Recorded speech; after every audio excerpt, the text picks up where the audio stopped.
যৌবন, যুবক তার যৌবনের তেজে তেজে দীপ্ত যৌবন কাল, সে ইচ্ছা করলে জাহেলিয়াতের পথে ব্যয় করতে পারে, ইচ্ছা করলে ইসলামের পথে ব্যয় করতে পারে। কিন্তু যুবকেরা যে কোনো সিদ্ধান্ত নিতে পারে, সিদ্ধান্তকে বাস্তবায়ন করতে পারে। যৌবন কাল এমন একটা কাল, যেই কালে অসাধ্যকে সাধন করাটাও যুবকদের জন্য কোনো ব্যাপার নয়। যদি যুবকেরা বলে যেটা করবই, করে ফেলে। যদি যুবকেরা বলে চায় যেটা ভাঙবো, ভেঙে ফেলে। যদি যুবক মনে করে যে সমাজে অন্যায় প্রতিষ্ঠা করব, তাহলে যুবক করতে পারে। যদি যুবক মনে করে যে সমাজে ন্যায় প্রতিষ্ঠা করব, তাও যুবকেরা করতে পারে। কিন্তু যুবকদের পিছনে যারা লিড দিচ্ছে, এদেরকে হতে হবে সৎ। যদি তাদেরকে সৎ নেতৃত্বে পৌঁছে দেওয়া যায়, এই যুবকদের মাধ্যমে সমাজের অন্যায়, অবিচার, সুদ, ঘুষ, জেনা, ব্যভিচার, জাহেলিয়াত, অন্ধকারাচ্ছন্ন সমাজকে আলোকিত করা সম্ভব। আজকের এই সমাজ ঘুণে ধরেছে। আজকের সামাজিক জীবন ব্যবস্থা মানুষের নষ্ট হয়েছে। জাহেলিয়াতের আগ্রাসনে মানুষ অন্ধকার যুগে বসবাস করছে। সমাজে আজকে মাদকতা ছেয়ে গেছে। সমাজে আজকে জুয়া, লটারি, সুদ, ঘুষ, জেনা, ব্যভিচার, দুর্নীতি, হানাহানি, মারামারি, রক্তপাত বেড়ে গেছে। সব জাহেলিয়াত একত্র করে সমাজটাকে অন্ধকারে পরিণত করেছে, যেটাকে আমরা বলি জাহেলিয়াতের সমাজ। কিন্তু এই সমাজকে অন্ধকার মুক্ত করতে, এই সমাজকে ইসলামের আলোয় আলোকিত করতে, ইসলামের আদর্শে, মুহাম্মদ সাল্লাল্লাহু আলাইহি সাল্লামের আদর্শে আদর্শবান করে সমাজকে গড়ে তুলতে একদল আদর্শ যুবকদের প্রয়োজন। বিগত নবী রাসূলগণের সঙ্গী সাথী ছিল যুবকেরা। পৃথিবীর ইতিহাসে সবচেয়ে ভদ্র মানুষ, নম্র মানুষ, সবচেয়ে তাকওয়াশীল মানুষ, পরহেজগার মানুষ, সবচেয়ে ভদ্র নম্র আখলাকওয়ালা মানুষ মুহাম্মদ সাল্লাল্লাহু আলাইহি ওয়াসাল্লাম। তার সহযোগীও ছিলেন যুবকেরা। বিগত নবী রাসূলগণ এবং আমাদের নবী মুহাম্মদ সাল্লাল্লাহু আলাইহি ওয়াসাল্লাম সমাজ সংস্কার করেছেন কোরআন সুন্নাহ দ্বারা। তার ধারক বাহক প্রতিনিধিত্বই করেছে এক শ্রেণীর আদর্শবান যুবক। কোরআন মাজিদে যুবকদের ঘটনা এসেছে। উপস্থিত আজকের বৈঠকের যারা যুবক যুবতী সমাজ, তোমরা একটু মনোযোগ দিয়ে কথাগুলি শোনার চেষ্টা করো। যারা বয়োবৃদ্ধ জ্ঞানবৃদ্ধ এসেছেন তারাও শুনবেন। কেন? আপনারাও যৌবনকাল পেরিয়ে বর্তমান বয়সে উপনীত হয়েছেন। আপনাদেরও শোনার প্রয়োজন, যাতে করে আপনারা যুবকদেরকে সঠিক পরামর্শ, বুদ্ধি, লিড দিতে পারেন। কিভাবে যুব সমাজকে পরিচালনা করলে সমাজ সংস্কার হবে, যুবকদের অবদান কি। ইসলামের একটি বড় অংশ হলো যুবক। দিন প্রতিষ্ঠা হয়েছে যুবকদের রক্তের মাধ্যমে। বিগত নবী রাসূল তো আছে। বদর, উহুদ, খন্দকে যারা বুকের তাজা রক্ত ঢেলে দিয়েছে, তারা সবাই ছিলেন যুবক। যুব সমাজ ইসলামের একটি প্রধান অংশ। কোরআন মাজিদে আল্লাহ যুবকদের বর্ণনা করতে গিয়ে ভাবে বলছেন। আল্লাহ কোরআন মাজিদে বলছেন, মুহাম্মদ সাল্লাল্লাহু আলাইহি ওয়াসাল্লাম, আমি আপনাকে একদল যুবকের কাহিনী সুন্দরভাবে, যথার্থভাবে বর্ণনা করব। সেটা কি? সেটা হলো আসহাবে কাহাফের কাহিনী বলি তোমাকে, তুমি শোনো। অনেক অনেক বছর পূর্বে বানি ইসরায়েলের কওমের মধ্যে হতে পারে একদল যুবক ছিল, যারা খুব সম্ভ্রান্ত ধনী পরিবারের যুবক, তাদের জাতি, তাদের রাষ্ট্র মূর্তি পূজা করত। তারা মেলা খেলা নিয়ে, মূর্তি নিয়ে, শিরক নিয়ে আমোদ প্রমোদে ব্যস্ত থাকত। জাতি তাদেরকে বলল, তোমাদেরকেও মূর্তি পূজা করতে হবে, মেলাতে অংশগ্রহণ করতে হবে, এই ছবি মূর্তিকে সেজদা করতে হবে, এই ছবি মূর্তিগুলি আমাদের মাবুদ।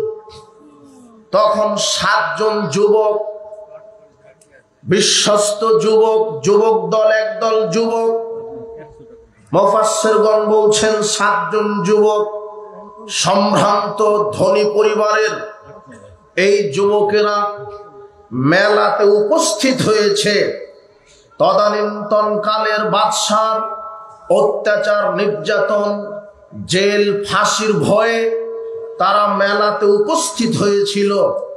উপস্থিত হওয়ার পরে যখন দেখলেন ঘটনা উল্টা, কি মানুষ মূর্তিকে সেজদা করে, মূর্তির কাছে প্রার্থনা করে, মাজার খানকাতে নজর নেওয়াজ দেয়, মূর্তির সামনে সাহায্য চাই, ফরিয়াদ করে, আশ্রয় চাই। তখন এই যুবক দল বললেন, আমরা যদি এই মূর্তিকে সেজদা করি তাহলে এটা অনর্থক কাজ হবে, কাজেই আমরা মূর্তির ইবাদত করব না, আমরা তো সে আল্লাহর ইবাদত করব যে আল্লাহ আকাশ জমিনের রব, যিনি আইনদাতা, বিধানদাতা, যিনি রব, যিনি প্রতিপালক। তারা মেলা থেকে উঠে চলে গেলেন। বাদশাহ তাদেরকে মৃত্যুর দণ্ডবিধির হুমকি দিলেন। যুবক দল পালিয়ে যখন যেতে লাগলেন, তখন আল্লাহ যুবকদের অন্তরে ইলহাম করে বলে দিলেন, তোমরা অমুক গুহাতে আশ্রয় নাও। যুবকেরা অমুক গুহাতে আশ্রয় নিল। তাদের সাথে ছিল একটা কুকুর। গর্তের সমক্ষ ভাগে কুকুরটা 2 সামনের পা বিছিয়ে দিয়ে শুয়ে আছে। আর একদল যুবক গর্তের ভিতরে প্রবেশ করেছে। তারা ক্লান্ত, তারা ঘুমিয়ে গেছে। আল্লাহ বলছেন, আমি তাদেরকে ঘুমিয়ে রেখেছিলাম 300 বছর, আরো 9 বছর, 309 বছর। 309 বছর পর আল্লাহ তাদেরকে জাগ্রত করলেন। করার সাথে সাথে একজন আর একজনকে বলছে যে আমরা এই গুহাতে কতকাল ছিলাম। কে বলছে যে 1 সন্ধ্যা 1 সকাল, কিছুক্ষণ, কয়েক ঘন্টা। কে বলছে না আরো বেশি হবে। তাদের মধ্যে একজন বিচক্ষণ যুবক বলছে, ঠিক আছে, আমরা তো ক্ষুধার্ত, অমুক বাজারে যাও, গিয়ে কিছু খাদ্য কিনে আনো। সাবধান, আমাদের পরিচয় বলো না। বিচক্ষণ যুবক বাজারে খাদ্য কিনতে গেছে। খাদ্য কেনার পরে যখন যুবকটা মুদ্রা দিচ্ছে, তো মুদ্রা দোকানদার দেখে মনে করছে যে এটা তো, এই মুদ্রা তো আজ থেকে শত শত বছর পূর্বে বাতিল হয়েছে, এটা তো আজকের মুদ্রা নয়। তখন যুবকেরা ধরা খেয়েছে, বলো তোমরা কোথা থেকে এসেছো। তো এই কাহিনী, এই কাহিনী আমরা মূর্তি পূজা, কবর পূজা, খানকা পূজা শিরক মনে করি। আমরা একমাত্র আল্লাহকে সিজদা করি, আল্লাহর কাছে প্রার্থনা করি, আল্লাহর ইবাদত করি, আমরা শিরক করি না। তাই আমরা বাদশার নির্যাতন থেকে বাঁচার জন্য পালিয়ে গর্তে আশ্রয় নিয়েছি। তখন এলাকার লোক, কিছু লোক তাদের সাথে গর্তে গেল। যাওয়ার পরে একদল বলছে যে গর্ত প্রাচীর দিয়ে বন্ধ করে দিই, আর একদল বলছে যে না, এই গর্তে আমরা মসজিদ নির্মাণ করব, মানুষ এখানে ইবাদত করবে। এই পর্যন্ত কোরআন মাজিদের ঘটনা শেষ। তো উল্লেখিত সূরা কাহাফে যুবকদের যে একদল যুবকের কাহিনী আল্লাহ বর্ণনা করলেন, এখানে যুবকদের জন্য একটা শিক্ষা হলো এই যে, যুবক তোমরা জাহেলিয়াতের সাথে আপোষ হয়ো না, মানব রচিত বিধান মেনে জীবন পরিচালনা করো না। এই যুবক দলের নীতি আদর্শ থেকে শিক্ষা গ্রহণ করো। তুমি মানব রচিত বিধানের পূজা করো না? তুমি কেন খাম্বা, শহীদ মিনার, স্মৃতিসৌধে নীরবতা পালন করতে যাও? তুমি মুসলমানের সন্তান, তুমি কেন মাজারে, খানকায়, দরগায় যাও? তুমি মুসলমানের সন্তান। আল্লাহ সুবহানাহু ওয়া তাআলা যুবকদের কাহিনী কোরআন মাজিদে বর্ণনা করে যুবকদেরকে বলছে যে কোনো মূল্যে জাহেলিয়াত ত্যাগ করতে হবে। 1, 2, যে কোনো মূল্যে এই খাম্বা পূজা, স্মৃতিসৌধ পূজা, শিখা অনর্বাণ, শিখা চিরন্তন, যত শিরক আছে অমুক দিবস, এই দিবস থেকে বিরত থাকতে হবে। 3, অত্যাচারী স্বৈরাচারী শাসকের আনুগত্য করা যাবে না। 4, যদি সমাজে তুমি ইসলাম মানতে গিয়ে বাধাগ্রস্ত হও তাহলে তোমাকে হিজরত করে চলে যেতে হবে, তবুও সেই অন্ধকার সমাজে থাকা যাবে না। 4টা শিক্ষা তোমার এই কাহিনী থেকে বলা হলো। দেখো যে সমাজে তোমাকে নিষ্পেষণ করছে, নির্যাতন করছে, দাওয়াত দেওয়ার পরেও পরিবর্তন হচ্ছে না, তোমার দিন, তোমার ঈমানকে টিকানোর জন্য তোমাকে হিজরত করে যেখানে ইসলাম পালন করা যায় সেই এলাকায় চলে যেতে হবে। উপস্থিত যুব সমাজ, লক্ষ্য করো, কোরআন মাজিদে আল্লাহ সুবহানাহু ওয়া তাআলা বলছেন, ইনফিরু খিফাফাও ওয়া সিকালাও ওয়া জাহিদু বিআমওয়ালিকুম ওয়া আনফুসিকুম ফি সাবিলিল্লাহ। হে যুব সমাজ, তোমরা বেরিয়ে পড়ো, জান নিয়ে, মাল নিয়ে তোমরা বেরিয়ে পড়ো। তোমাদের রক্ত, তোমাদের সম্পদ, তোমাদের জীবন, তোমাদের হাত, পা, চক্ষু, কর্ণ, তোমাদের এই শক্তি, এই তেজে তেজে দীপ্ত যৌবনকাল আল্লাহ রাস্তায়, আল্লাহর দ্বীনকে প্রতিষ্ঠা করার জন্য ব্যয় করো। এই কথা আল্লাহ কোরআন মাজিদে যুবকদেরকে বলছেন।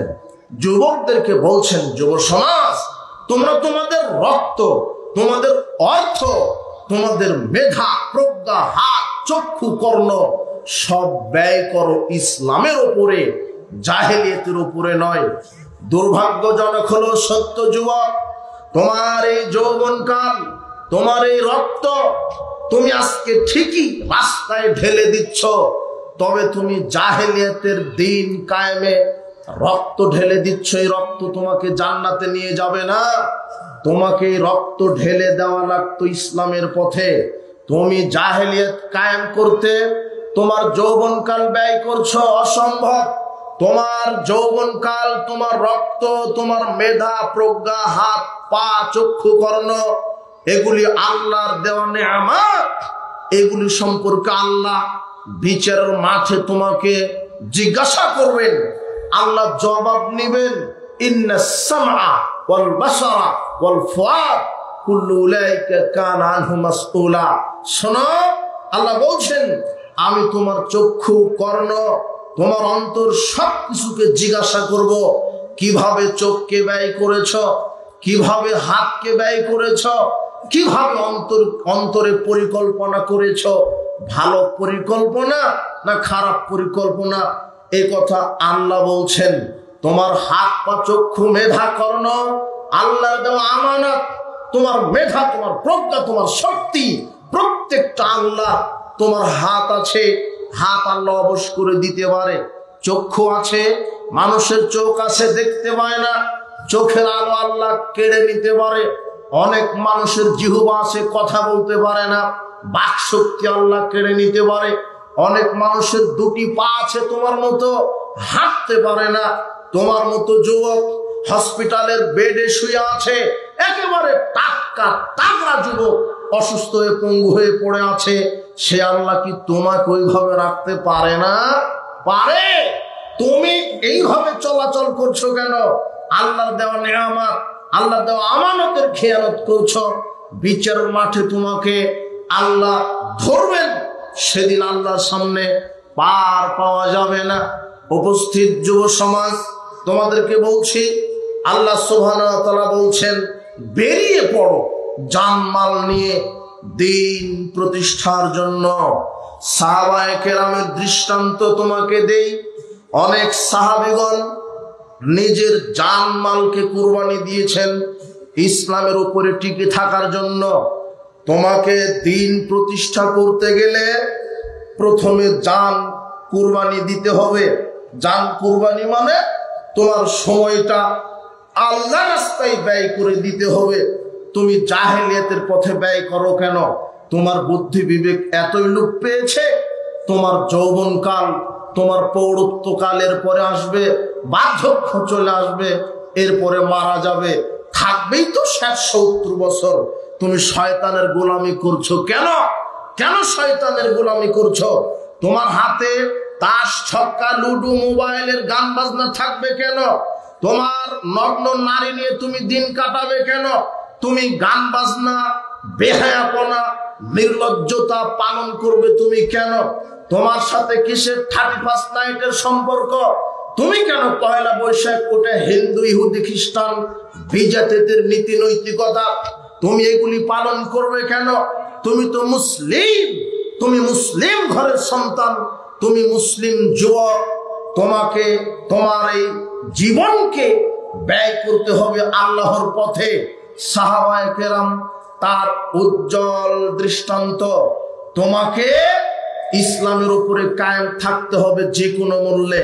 দেখো আল্লাহ বলছেন, ইয়া আইয়ুহাল্লাযীনা আমানু, বিশ্বাসীগণ, হাল আদুল্লুকুম আলা তিজারাতিন তুনজিকুম মিন আযাবিন আলীম, আমি কি তোমাদেরকে এই আহ্বান, এই খবর কি দিব না যে কোন কাজ করলে কঠিন পীড়াদায়ক জাহান্নামের শাস্তি থেকে বাঁচা যায়? এক, তুমিনুনা বিল্লাহি, আল্লাহর প্রতি ঈমান। দুই, রাসূলের প্রতি ঈমান। ওয়া তুজাহিদুনা ফি সাবিলিল্লাহি বিআমওয়ালিকুম ওয়া আনফুসিকুম। চার, আল্লাহর রাস্তায় জিহাদ করা, জান এবং মাল দিয়ে। তোমাকে জান মাল আল্লাহ রাস্তায় ব্যয় করতে হবে। জান ব্যয় করা মানে জান অনেক ভাবে ব্যয় করা যায়।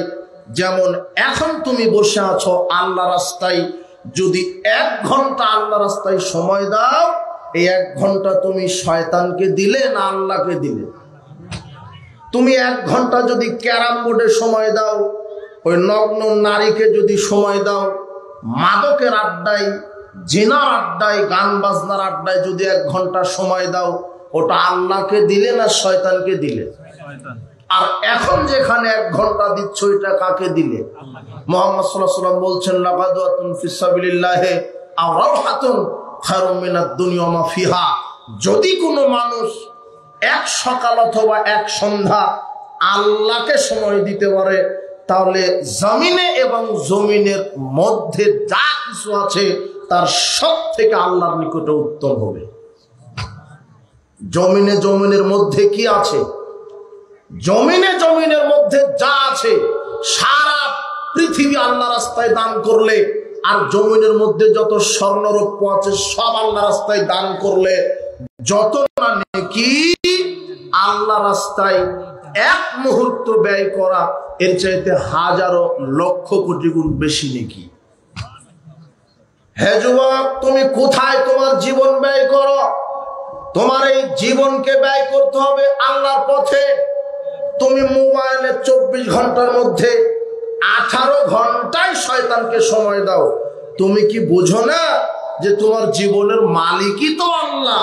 সে আল্লাহর জন্য কতক্ষণ তাসবিহ তাহলিল করলে? আজান হচ্ছে হাইয়া আলাস সালাহ, মুয়াজ্জিন বলছে আসো সালাতের দিকে। তুমি জুয়া খেলো, মদ পান করো, নারীর সাথে থাকো, ওরা তোমাকে কল্যাণ দিবে না, অকল্যাণ ছাড়া। আর মুয়াজ্জিন মসজিদে ডাকছে হাইয়া আলাস সালাহ, আসো সালাতের দিকে। তুমি যদি প্রশ্ন করো, বেটা মুয়াজ্জিন তুমি এইভাবে চিল্লাও কেন, সালাতে গেলে কি হবে? পরের ব্যাখ্যায় মুয়াজ্জিন বলছে হাইয়া আলাল ফালাহ, আসো সালাতের দিকে, আসলেই তোমার কিসমতে জান্নাত হয়ে যাবে। তুমি কেন তাস, জুয়া, ছক্কা এই আড্ডাতে আছো? জেনার আড্ডা, গান বাজনার আড্ডাতে আছো কেন? জুয়ার আড্ডাতে আছো কেন? আজান হলে তো তোমার মসজিদের সাথে সম্পৃক্ত থাকার কথা, মোবাইলে নারী নগ্ন নারী নিয়ে থাকো কেন?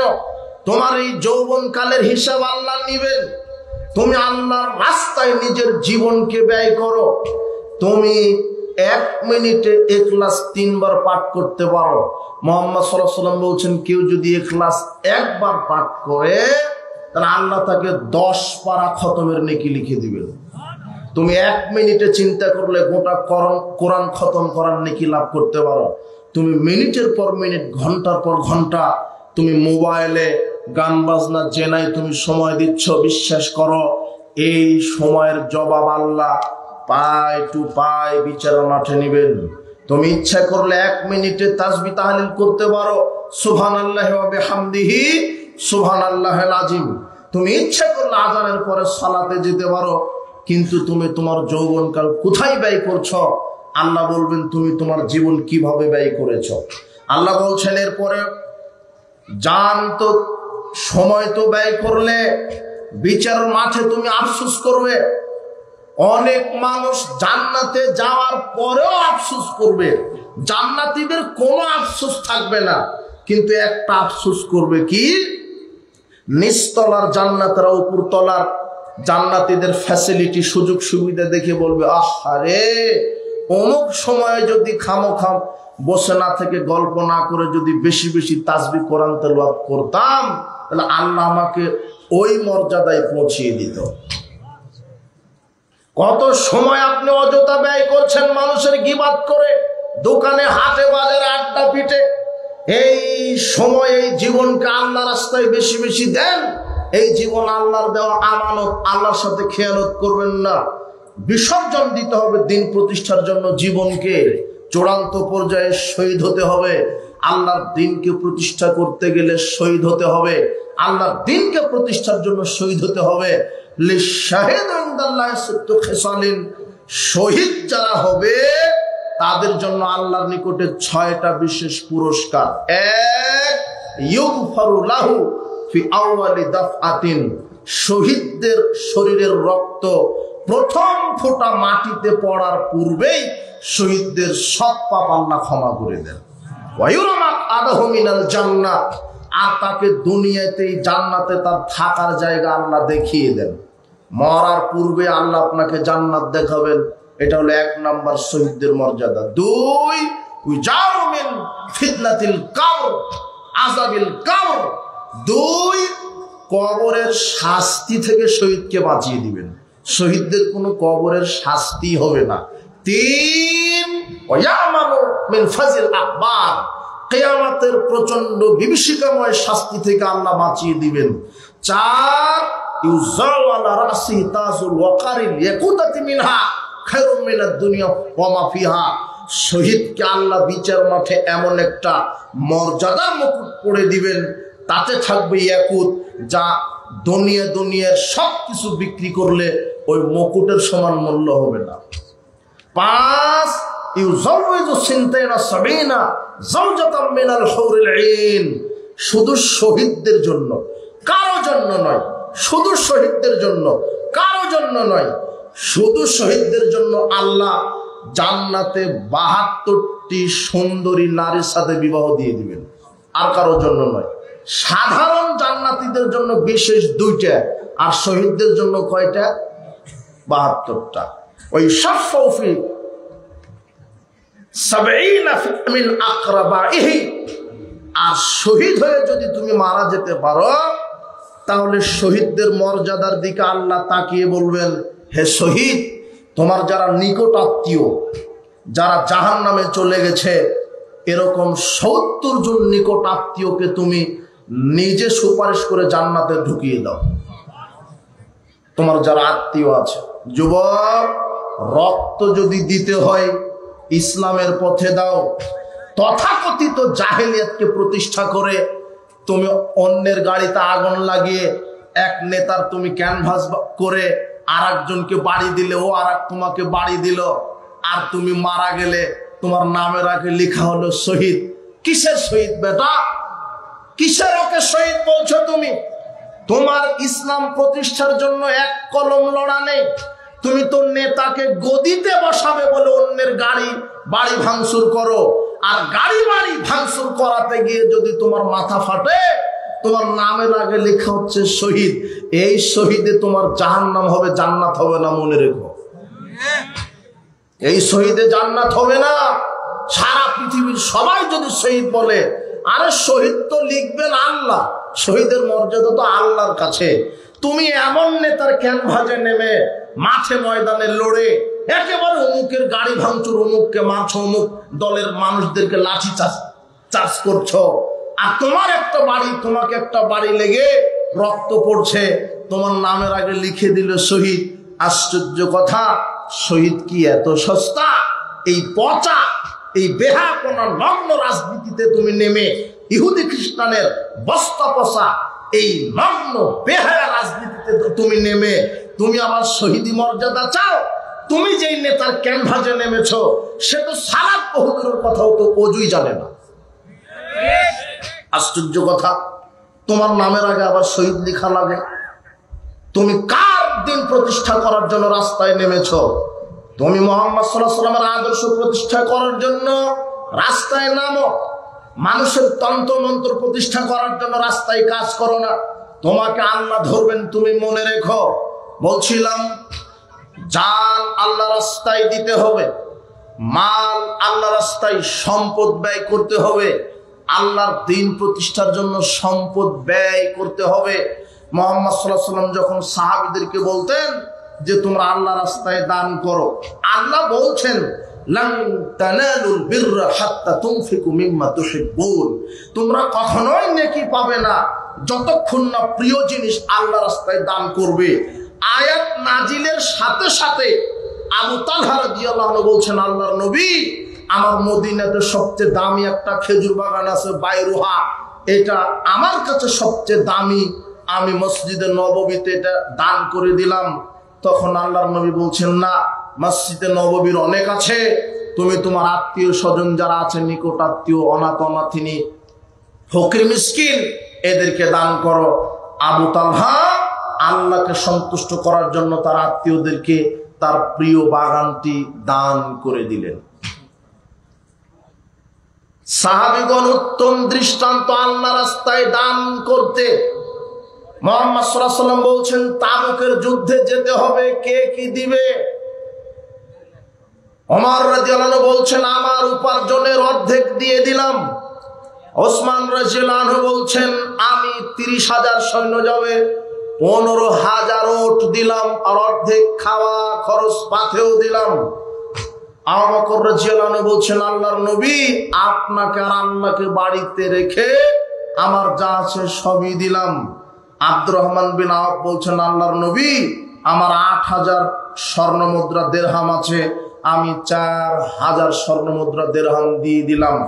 তখন গরিব সাহাবীরা বলছেন, সবাই তো দিল, আমরা তো গরিব, ভ্যান চালিয়ে খাই, কৃষি কামলা করে খাই, আমরা তো এত দিতে পারি না। একজন সাহাবী আল্লাহর নবীর কাছে এসে বলছেন, আল্লাহর নবী, এই যে 2 সা খেজুর, আমি সারা রাত ইহুদির খেজুর বাগান ছেটেছি। মুহাম্মদ সাল্লাল্লাহু আলাইহি ওয়াসাল্লাম বলছেন, মান জাহাজা জাইশাল উসরাতি, মান জাহাজা জাইশাল উসরাতি ফালাহুল জান্নাহ, তাবুকের যুদ্ধে যে দান করবে তার জন্য জান্নাত ওয়াজিব হয়ে যাবে। যে দান করবে তার জন্য জান্নাত ওয়াজিব। এই হাদিস শোনার সাথে সাথে ওই গরিব সাহাবী বলছেন, আল্লাহর নবী, সারা রাত আমি খেজুর বাগানে পানি ছেটেছি, চুক্তি হয়েছিল 2 ছা খেজুর, তো 1 ছা খেজুর আমি পরিবারে ছেলে মেয়ে স্ত্রীর জন্য রেখে এসেছি, আর 1 ছা খেজুর এই যে খেজুর স্তূপে ঢেলে দিলাম। মুহাম্মদ সাল্লাল্লাহু আলাইহি ওয়াসাল্লাম বলছেন যে, বারাকাল্লাহ ফিমা আমসাকতা ওয়া ফিমা আতাইতা, তোমাকে আল্লাহ বারাকা দান করুন, যা দিয়েছো তাতে বারাকা দিক, যা পরিবারে রেখেছো তাতে বারাকা দিক। দেখেন সাহাবীদের নীতি, দেখেন দান করার প্রতিযোগিতা। সারা রাত পানি ছেঁচেছে ইহুদির বাগানে আল্লাহ রাস্তায় দান করবেন বলে। মানুষকে দানশীল হতে হবে, এটাই ঠিক। আল্লাহর দিন প্রতিষ্ঠার জন্য সময় বাহির করতে হবে, আল্লাহর দিন প্রতিষ্ঠার জন্য জীবনকে ব্যয় করতে হবে, আল্লাহর দিন প্রতিষ্ঠার জন্য অর্থ ব্যয় করতে হবে। এরপরে আপনাকে দেখায় সাহাবীদের উত্তম দৃষ্টান্ত। দিন কায়েমের জন্য তারা কত ত্যাগ স্বীকার করেছে। হে যুব সমাজ, তুমি কি করো? সাহাবীদের দৃষ্টান্ত দেখো। শুধু দিনের জন্য, ইসলামের জন্য তারা কত ত্যাগ স্বীকার করেছে। দেখায় তারা মর্যাদা ত্যাগ করেছে, পদমর্যাদা। অনেক সাহাবী ছিল যাদের অর্থ সম্পদ, পদের কোনো অভাব ছিল না, কিন্তু দিন ইসলামের জন্য সব কুরবানি দিয়েছে। তার একজন সাহাবী হলেন মুসআব বিন উমাইর। মক্কার মধ্যে সবচেয়ে বড় ধনী মানুষ, যার নাম মুসআব বিন উমাইর। তিনি 200 দিরহাম কম মূল্যের পোশাক তিনি তার জীবনে গায়ে দেননি। যেই পোশাকটা গায়ে দিতেন তার দাম কত? 200 দিরহাম। সবচেয়ে মক্কার মধ্যে ধনী মানুষ তিনি। ইয়ামানি চাদর, ইয়ামানি সুগন্ধি, সব ইয়ামানি পোশাক গায়ে দিতেন। খুব ধনী মানুষ। তিনি যখন উটের পিঠে বের হতো, উটের পিঠে চড়ে যখন তিনি গ্রামে, এলাকায়, শহরে বের হতেন, তার চতুর্দিকে প্রহরী থাকতো শত শত। তিনি এত মর্যাদাশীল দামি মানুষ। এই লোকটা যখন ইসলামের দাওয়াত পেলেন, তখন এই লোকটা দারুল আরকামে গিয়ে গোপনে আল্লাহর রসুলের হাতে ইসলাম কবুল করলেন। করে দারুল আরকামে সালাত আদায় করছেন। ওসমান বিন তালহা নামক এক লোক মুসআব বিন উমাইরের সালাত আদায় দেখে ফেলেছে। চট করে তিনি এসে মুসআব বিন উমাইরের মাকে বলছে, আপনি শুনেছেন আপনার ছেলে তো ওই মুহাম্মদ সাল্লাল্লাহু আলাইহি ওয়াসাল্লামের দলে চলে গেছে, ও তো সালাত আদায় করে। তখন মুসআব বিন উমাইরের মা তাকে শিকল দ্বারা আটকিয়ে দিয়েছে। মুসআব বিন উমাইর তিনি শিকলটা বহু কষ্ট করে ছিটে তিনি আবিসিনিয়াতে হিজরত করতে গেছেন। আবিসিনিয়ায় যখন হিজরত করলেন, এক সময়তে তিনি আবিসিনিয়া থেকে আবার মক্কায় চলে আসলেন।